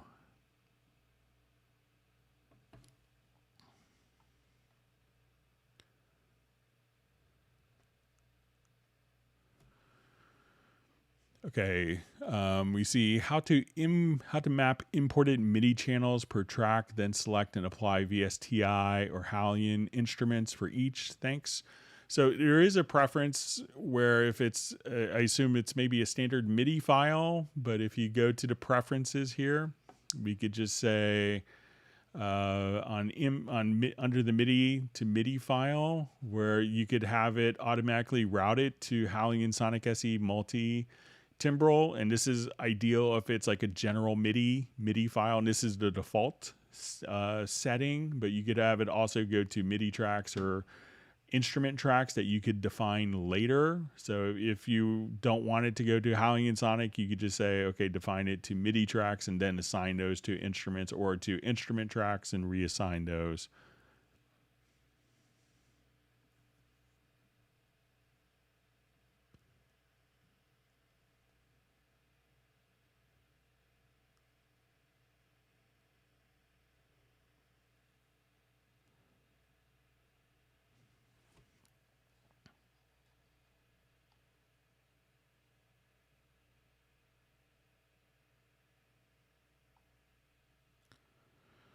Okay, we have a question. When I try to keep audio under -6 to avoid clipping, my exported audio is really low. How can I get needed volume and stay under required volume? So sometimes it's going to be, you know, it's a lifetime of study to kind of, you know, do stuff where, you know, it sounds loud in full. Probably Jean-Marie's, you know, is learning new stuff. Who's on the live stream earlier. He's, you know, this is what he does kind of probably every day when he's doing his mixing. But, you know, so, you know, the arrangement can make a big difference, you know, so sometimes, you know, different stages of compression. And a lot of times people are, you know, you have to figure out what you're comparing it to. So if you're keeping your audio at -6, you know, load up a reference track and see what they're doing. So a lot of people try to keep it at -6 so that when it goes to mastering, that the mastering engineer has more headroom to play with and can kind of do some more dynamic manipulation. But if it's not going to mastering, if it's something that you're just doing yourself and you're releasing, you're not sending it to a mastering engineer, you don't have to be limited to a -6. So All right, so.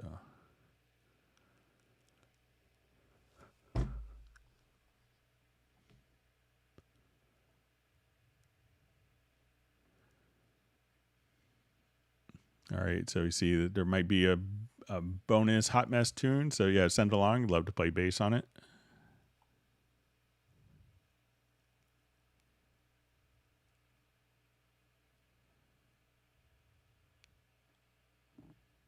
All right, you see that Sub 403 has made the live stream. It's great.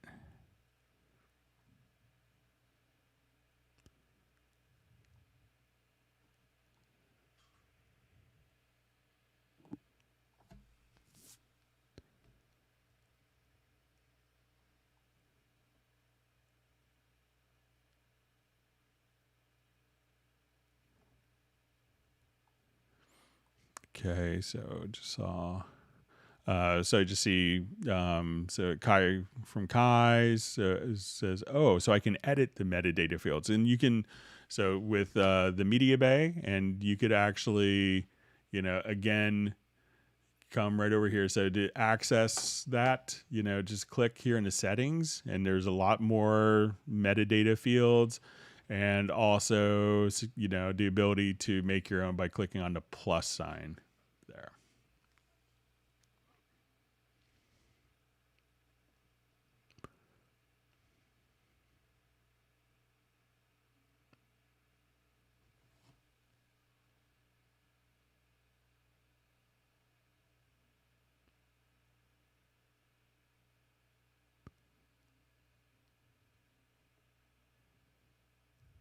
So I see Gareth was confused and thought that, the Beatles used a USB mic. So it was the early prototype that they used at EMI. So just kidding.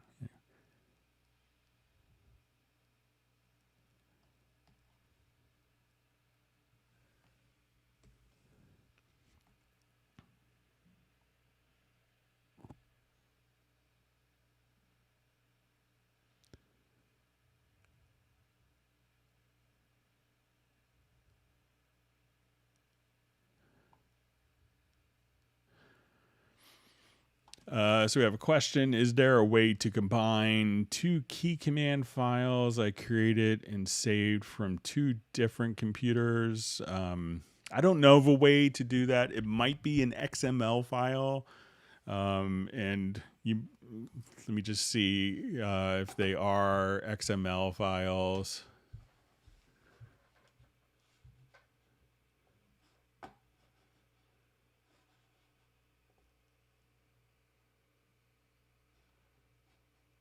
Okay, so I don't know much. You might be able to edit the XML files and merge and consolidate in, maybe in Excel. I'm kind of an Excel idiot, but we'll see if they are XML files.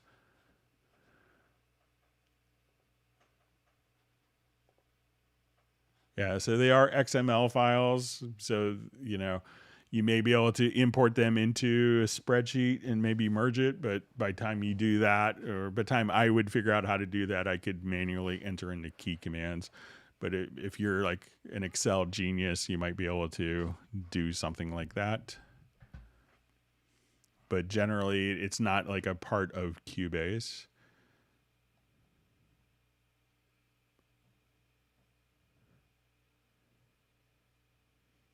Okay.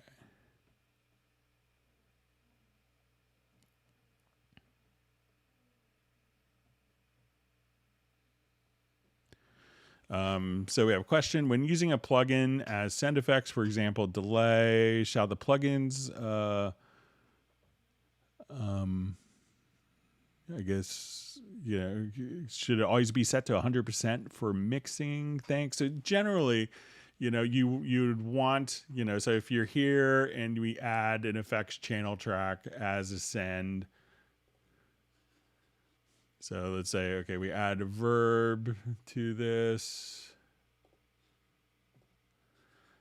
So when you do that, because, we generally would want this at 100% when you're doing a send, because the balance is going to be when we come over here, this is kind of the balance here of the, dry and adding more of the effect to the dry signal here.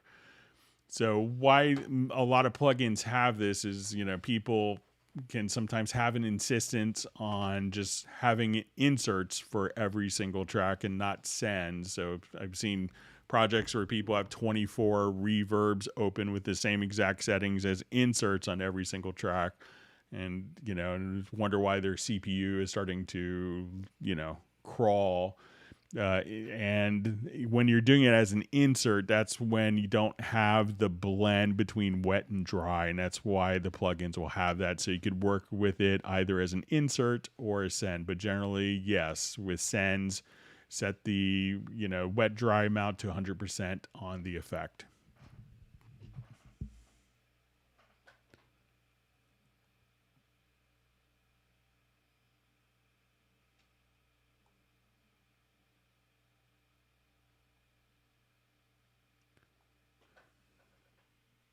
All right, so I'm at almost caught up. I think I'm about 10 minutes behind. I'm making progress here, but then I have some questions sent in as well.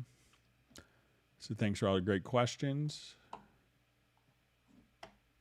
right, you see Gareth has made his preference chain for his MIDI editor.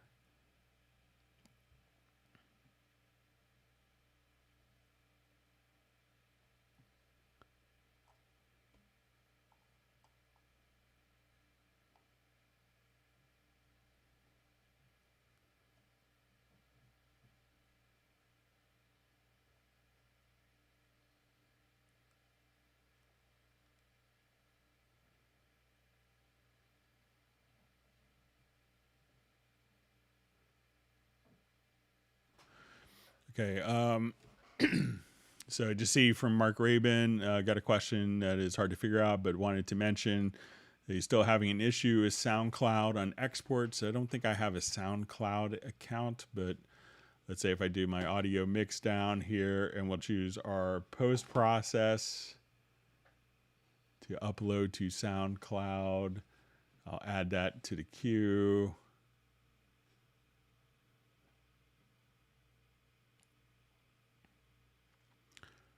We'll see if it just takes me to the web browser or my SoundCloud upload.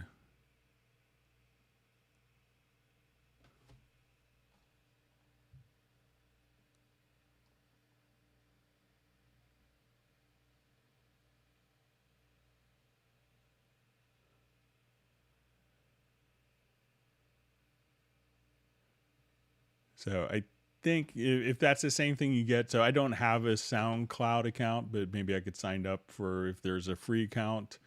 But let me know if that's the same thing you get, and I could check on it, Mark, for you.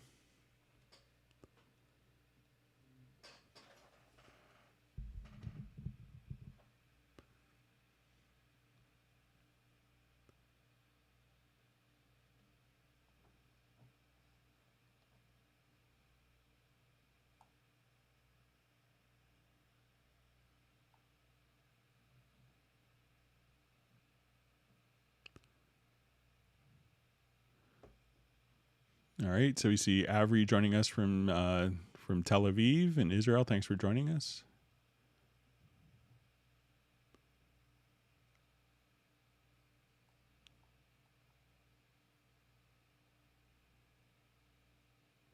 All right, and we have Joe from Rochester. So great to see you on the live stream.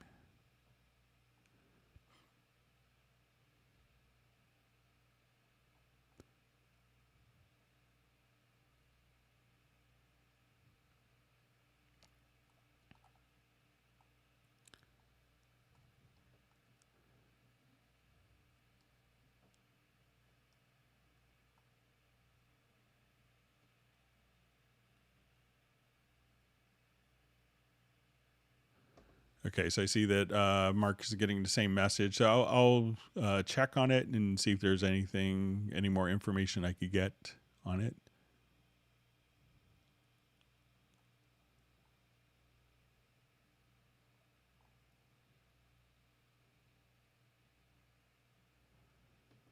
right, so I think I'm at the end of the current discussion, so I'm going to toggle over to questions that were mailed in. Thanks again for all the wonderful questions. All right.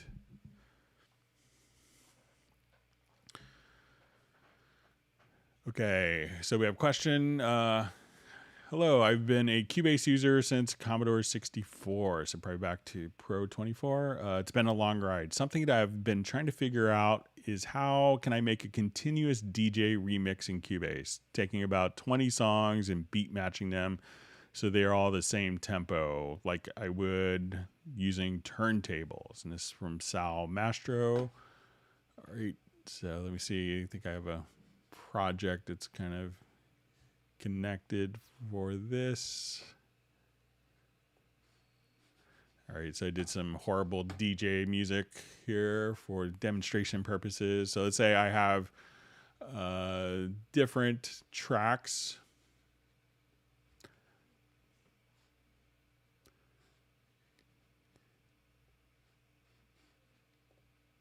I'll go ahead, just revert this here.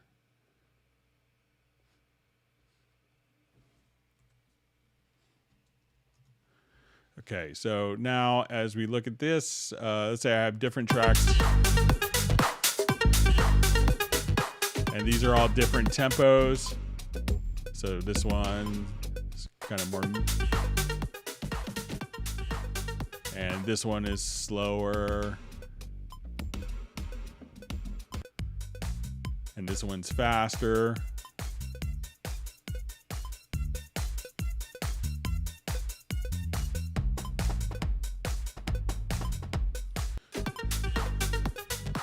So kind of medium, slow, fast.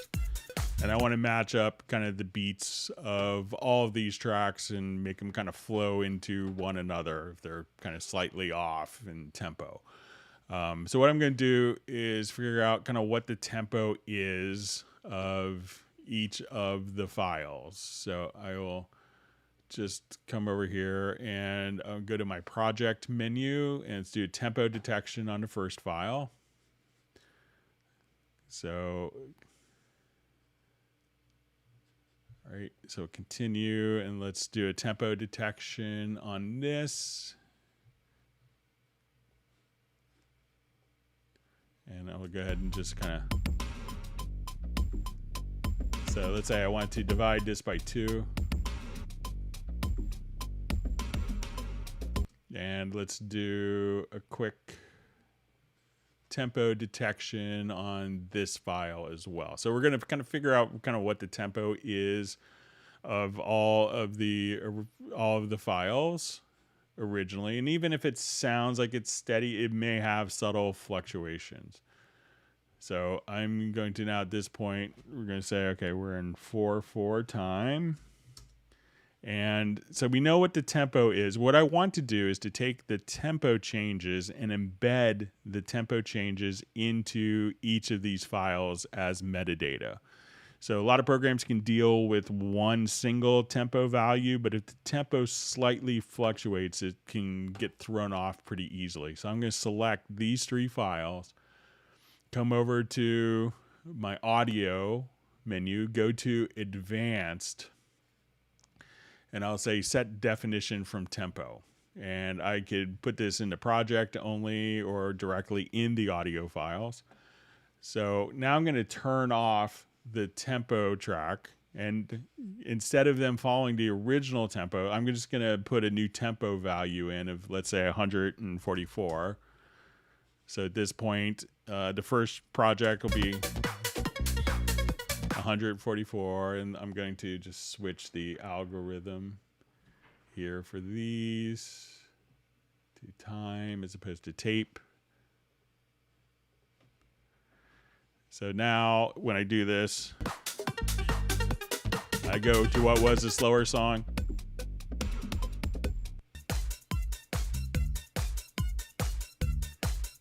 And let's say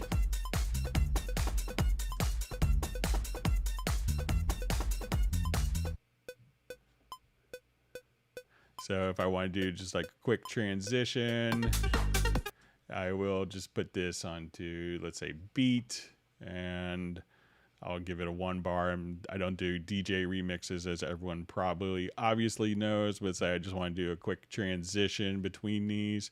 So now whatever tempo I type in, Cubase will just play. So say, okay, I want it to be 132. And now the next track, when it comes in, whatever the original tempo was, even with varying tempos, it'll just move directly to that same tempo. We can do a crossfade between them.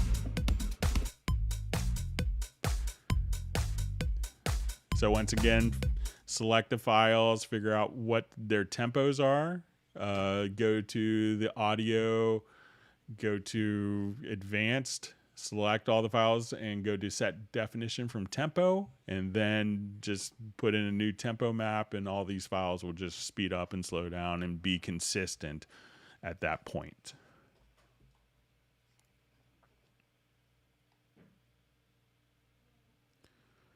Okay, so we had, I think we had some questions from Christoph that he mailed in. So let's see if we get through some of these.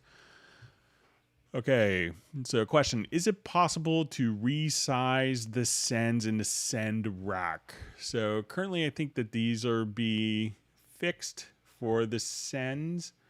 So if it's in the rack, and maybe this is, let me just see if, let's say if I add a number of tracks, let's say I go to my mixer here, and I go to sends. So let me just come over here. I'm just going to add some sends. So say I'll just take these tracks here. I'll just add some audio tracks just to make it a little easier.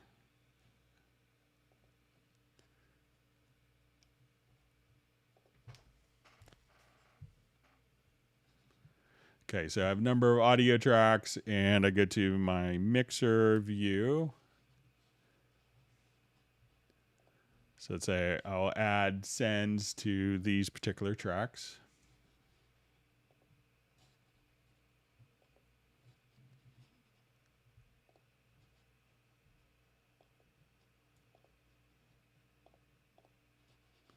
I'll just select them here real quick.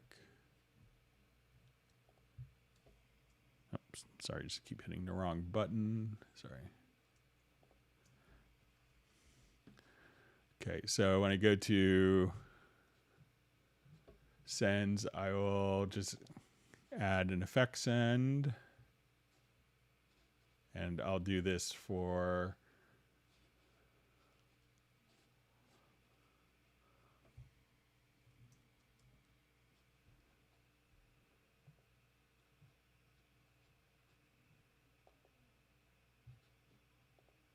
okay, so now we can see kind of this height here. But let me see. I think if we go...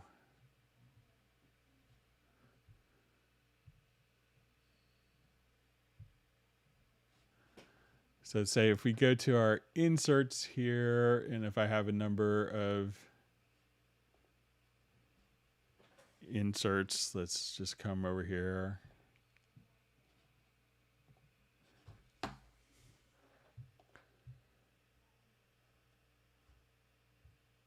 So we could just kind of right click, and I can see show plugin names and insert controls. So I could do that on the inserts, but let's see if we could do this. Okay, so if we wanted to adjust the size, I could say show destination, gain, and send controls. So now when I go to my sends, I could see kind of more functionality, just right clicking, or just show destination and gain. So it can be kind of adjusted between two different views. So we can see we could, collapse the rack, or if you wanted to just come over here again to show destinations, gain and send controls, and open up again, that you could have, different views right there. All right, so we see, is it possible to zoom in and out vertically and horizontally simultaneously with key commands like in Dorico with X and Y? So I don't know if it's available strictly with key commands. So I think, you could hold down, Shift, H, and H to go, vertically or horizontally, if you wanted to do that. Another way to do it is using the zoom tool. So if you wanted to zoom, and one thing that a lot of people will miss, if you wanted to hold down Command or Control, you could just zoom vertically and horizontally with the zoom tool. And if you double click, you go back to your previous zoom state. So if you say, okay, I just want to see that, you could double click. And if you wanted that to be the default behavior of the zoom tool, I think if we go to preferences, and under editing, I think maybe tools, you could say the zoom tool is set to horizontal zooming only. So if we just hit apply and come over here, that now when I just select that will be the default state. And you could always undo the zoom or just double click, and that will take you right back to the previous zoom state. So if I wanted to see that, double click, you go right back very quickly. Okay, so we have another question. Is it possible to move the locator points to the next bars and beats via key command? For example, locators are set from bars 1 to 4, and I want to move them to bars 5 and 8 without touching the mouse. Or do I need to make a macro for that? That's what I found in the Steinberg forum. Yeah, so if we're here and I have this, so there really, what you could do is, set the left and right locators with macros if you wanted to. If you needed to do it via key command. So I haven't found a key command to move this. I think it's pretty easy just to move. Or you could just hit the letter P and that will move. There's also kind of just a quick preference. Let's go to your preference that you could be aware of. I think it might be under editing, cycle follows range selection. So now if I just come here and I move the range, that is automatically set just to whatever the cycle marker is. So that may work for you. And I think that you might be able, if you have that preference set up, you could just say,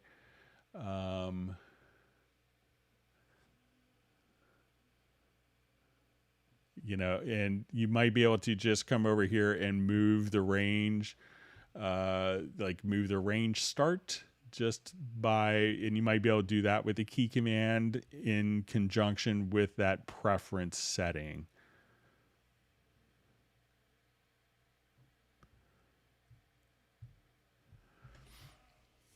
Okay, so we have so how to trim one event to the next or previous event via key command, fill in gaps or remove overlaps. All right, so let's say I have these two events that are overlapping. It's just go to preferences, editing, and then you could just have delete overlaps checked. So if you come over here now, if I have these two events and they overlap, just that event will be deleted accordingly like that. Okay, so we have change tempo and tempo track. Okay, how to change tempo in a tempo track between two tempo points on straight numbers, or even translation not clear. Example 52 to 53 to 54, etc. Not 52 to 52.245, 52.598, etc. So, as you enter in your values in the tempo track, it's going to, so I'll add a tempo track here, or I think we should already have one. So let's just do a new version.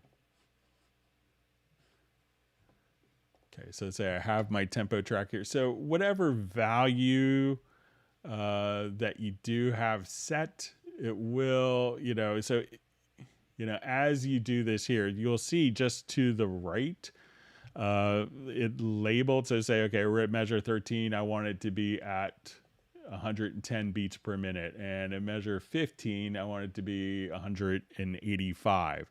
So when I enter it in here, it's going to automatically, we could see this little readout just to the right.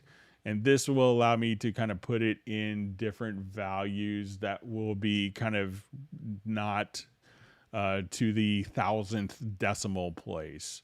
So you can just enter it like that. And, if you just select the event, you could also use the left and arrow and right keys to select the next tempo node, and you could change it either here or here in the info line. But if you're just entering it in, so if you wanted to just kind of come right here as you go to enter in the tempo node, you should see the indication on the right hand side.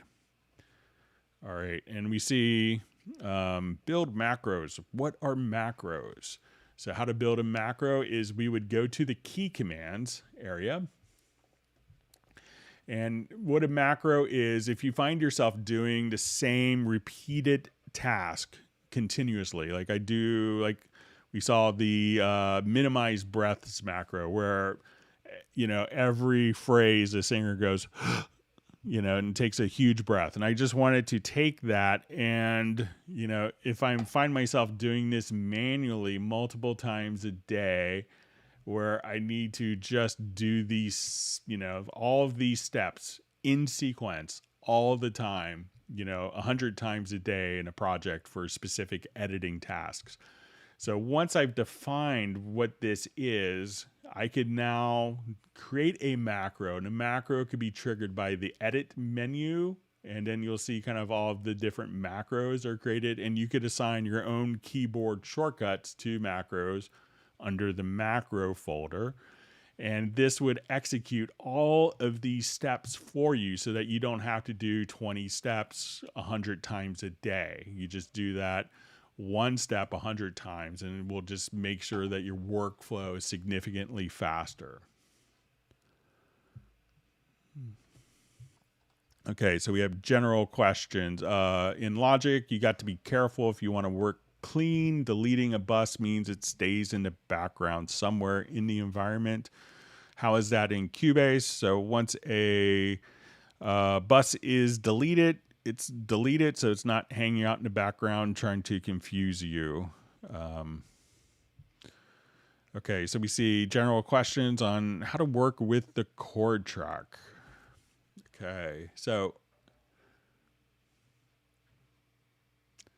let's say I was first kind of starting to maybe write a song, like, my first idea.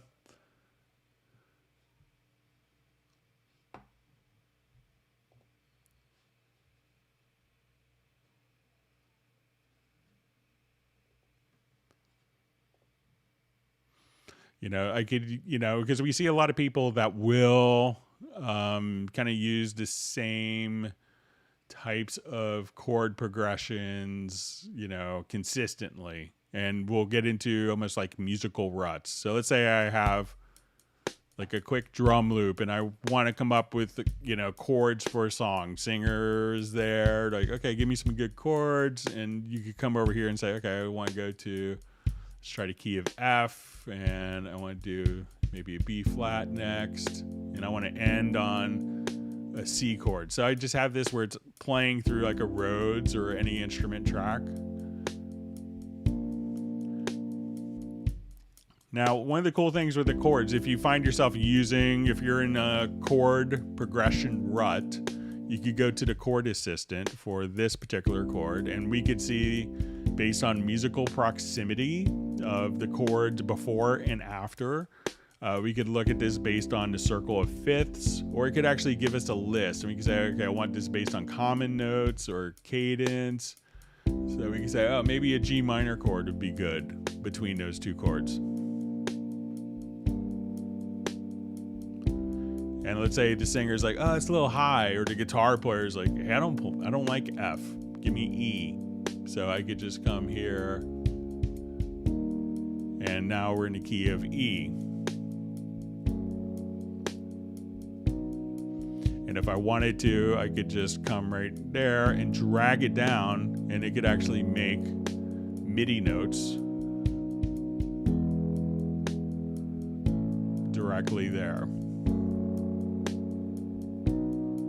Now, once we get into productions, we could also have tracks follow the chord track. So let's say if I'm just listening to, so at a certain point, we could tell different tracks to follow the chords or not to follow the chords. So my percussion, I don't want to follow the chords, but strings, I may want it to. So let's say I'm here, I want to start in the key of D. So I'm just going to come here and say, okay, now all the parts are set to follow chords.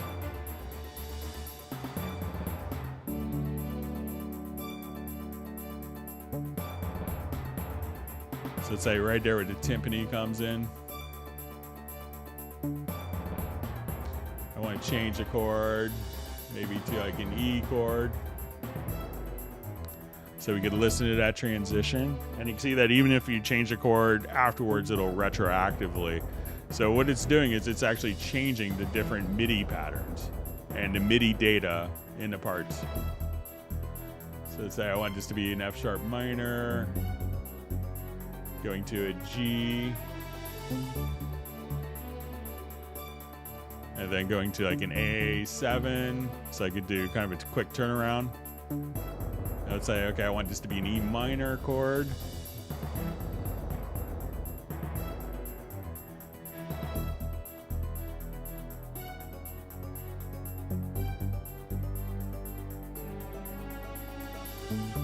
So it's a really wonderful compositional tool that you could use. So that's a quick run through and kind of how to start working with the chord track. So let's see. Another question is, I can't find simple 16th and 8th note tambourine shaker loops in Cubase. So I think if you go into media, there's some, I think, in SQL library. So let's say I wanted to look for, percussion. I would take a look, and some of these will be MIDI stuff. But let's say, okay, I want percussion.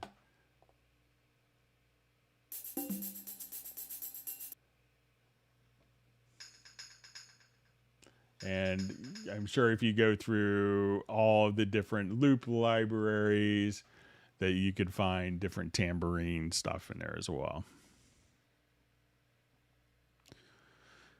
Okay, thanks, Christoph, for all your questions. All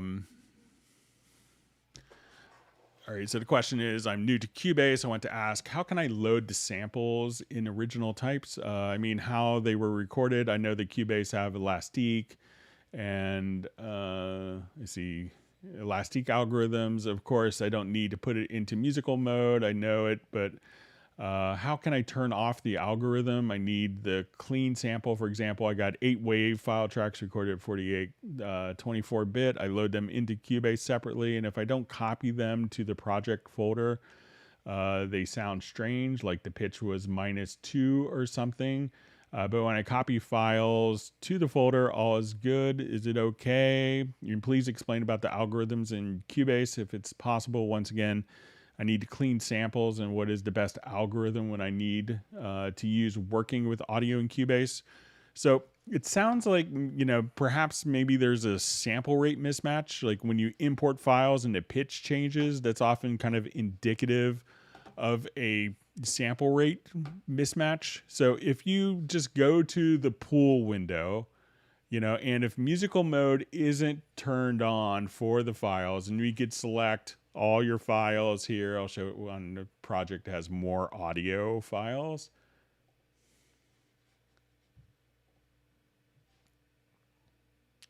So let's say I go to my pool window, and if I just wanted to select all the files, at this stage, I could just turn musical mode off for one of them while all the selected files will be turned off. Then when you drag it in, it's not going to actually have any effect with the algorithm. It's not going to employ the algorithms. It's going to completely just play the raw audio file.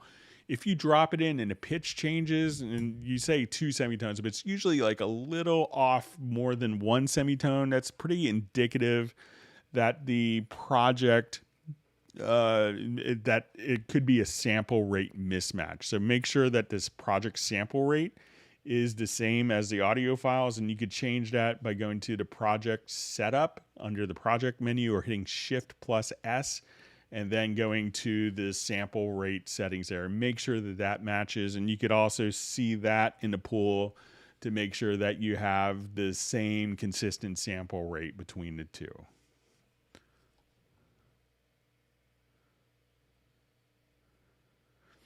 Okay. All right, so we had a question kind of mailed in, and this is about high DPI, and I kind of looked at the picture, and I didn't really see anything that was kind of, I'll look at it. It came in kind of right before the live stream started, but is it okay that I see these small lines, and I don't have this attachment to show on the computer I'm broadcasting from? Or is it a bug? I have the last drivers of my video card. I have high DPI monitor in original size. All is good, but too small. When I add in Cubase plus 25, I see lines. When I add plus 15 Cubase, all is okay. Once again, of course, the option high DPI is enabled.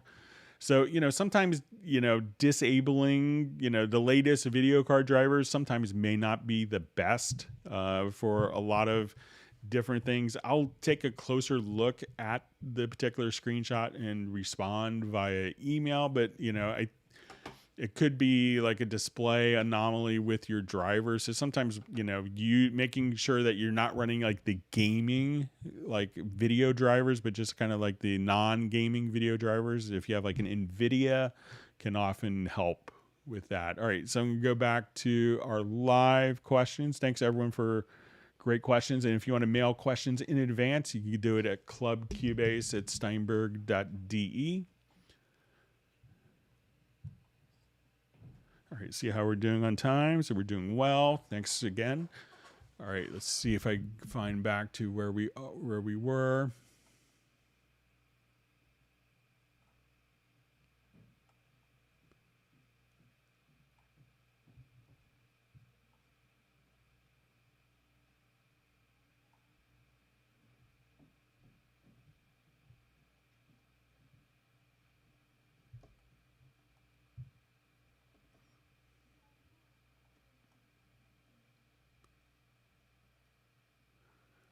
right.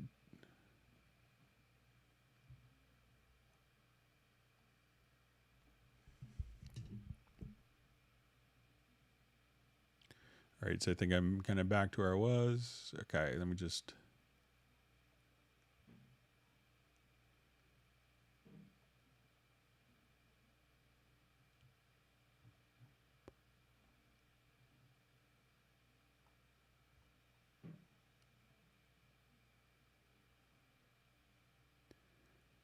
Okay, reading through comments.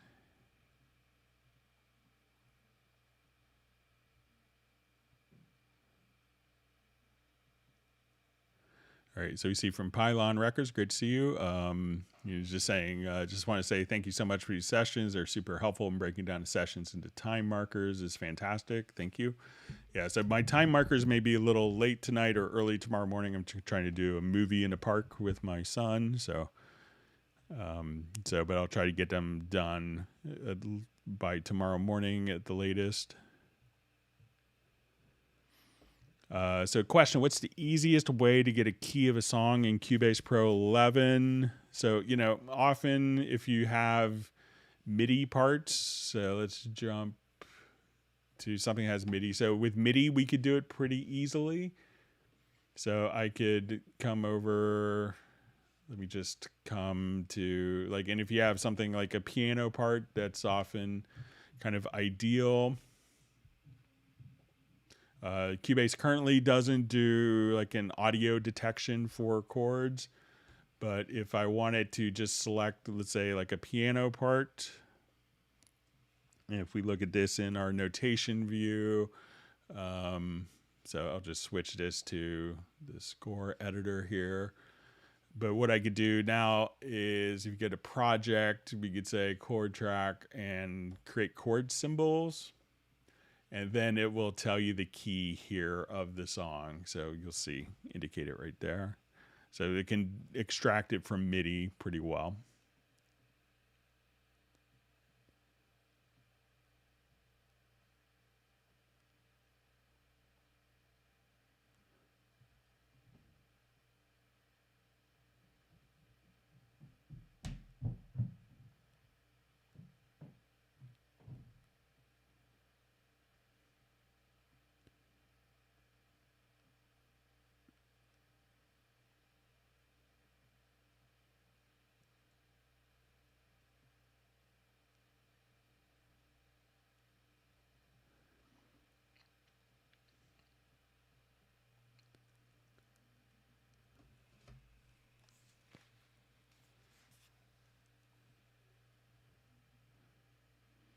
Okay. Okay, so we have a question. Hi, Greg. Can you explain global meter settings, input, post panner, post fader? When would you want to use each one? Thanks. Okay, so let's go through those.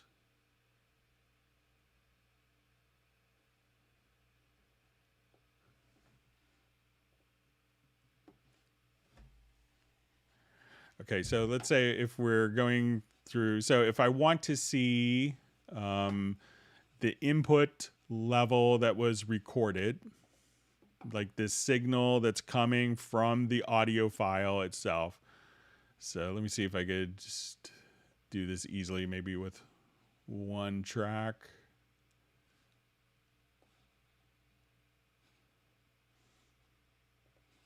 Okay. All right, so let's say I have my bass part here.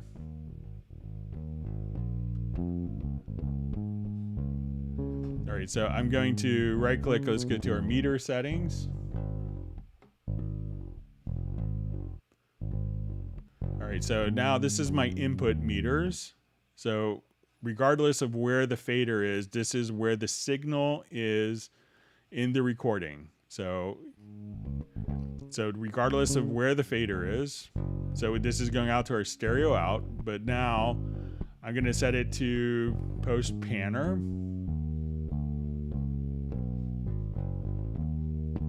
Or let's say post fader. So as I do this, you'll see that the meter is responding to the signal level as it's being affected by the fader. And let's say post panner. So if I have this panned all the way to the right, we can see the meter in the left channel not really show up. So, but if I go back to my input,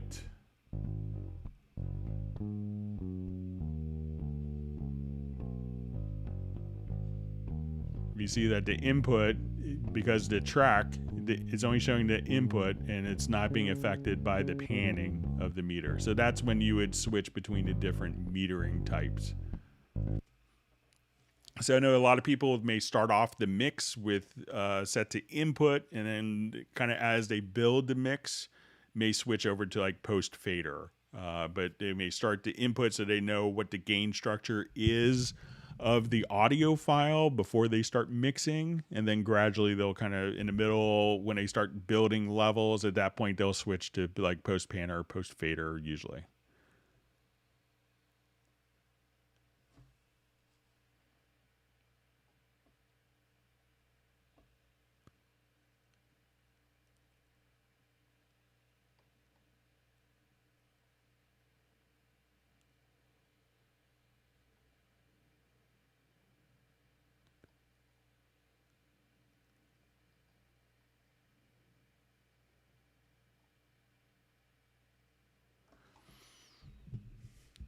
So I just see a comment. I'd still like to have 2 text lines on the mix track in Windows. I'm jealous of the Mac version. So it did make it into like 10.51, and I'll mention that again to see, you know, if there's any reason why it kind of made an appearance and then didn't.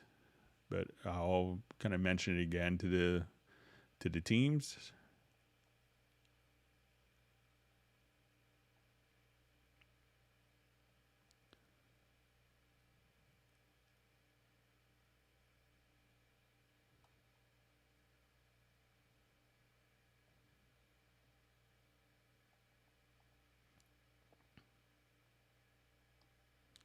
Okay, just reading through more questions.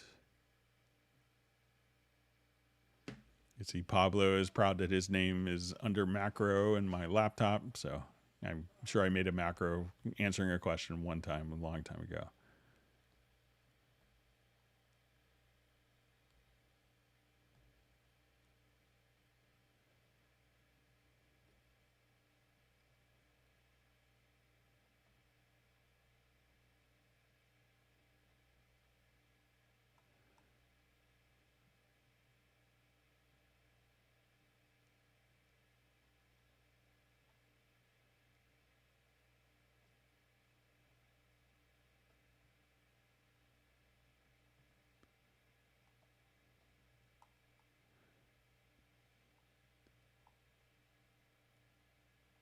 All right, just going through, seeing some discussion of Stockhausen. Yeah, and check out some of the Simon Stockhausen's pad shop content. It's really good. And also just another library I got in Pad Shop that's so wonderful is Gary Gibbons' new Pad Shop library. I should show that real quick. If you're looking for new Pad Shop content, so it's the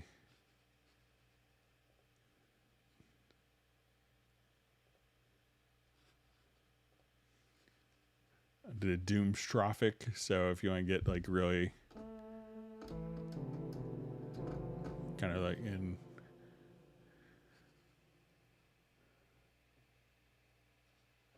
stuff like this, where you could just come up with like one note is a whole soundtrack.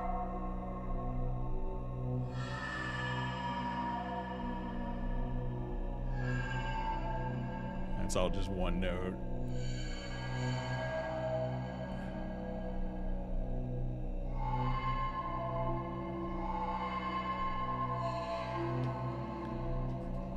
So that's another wonderful Pad Shop library. I think, yeah, Gary does a wonderful job.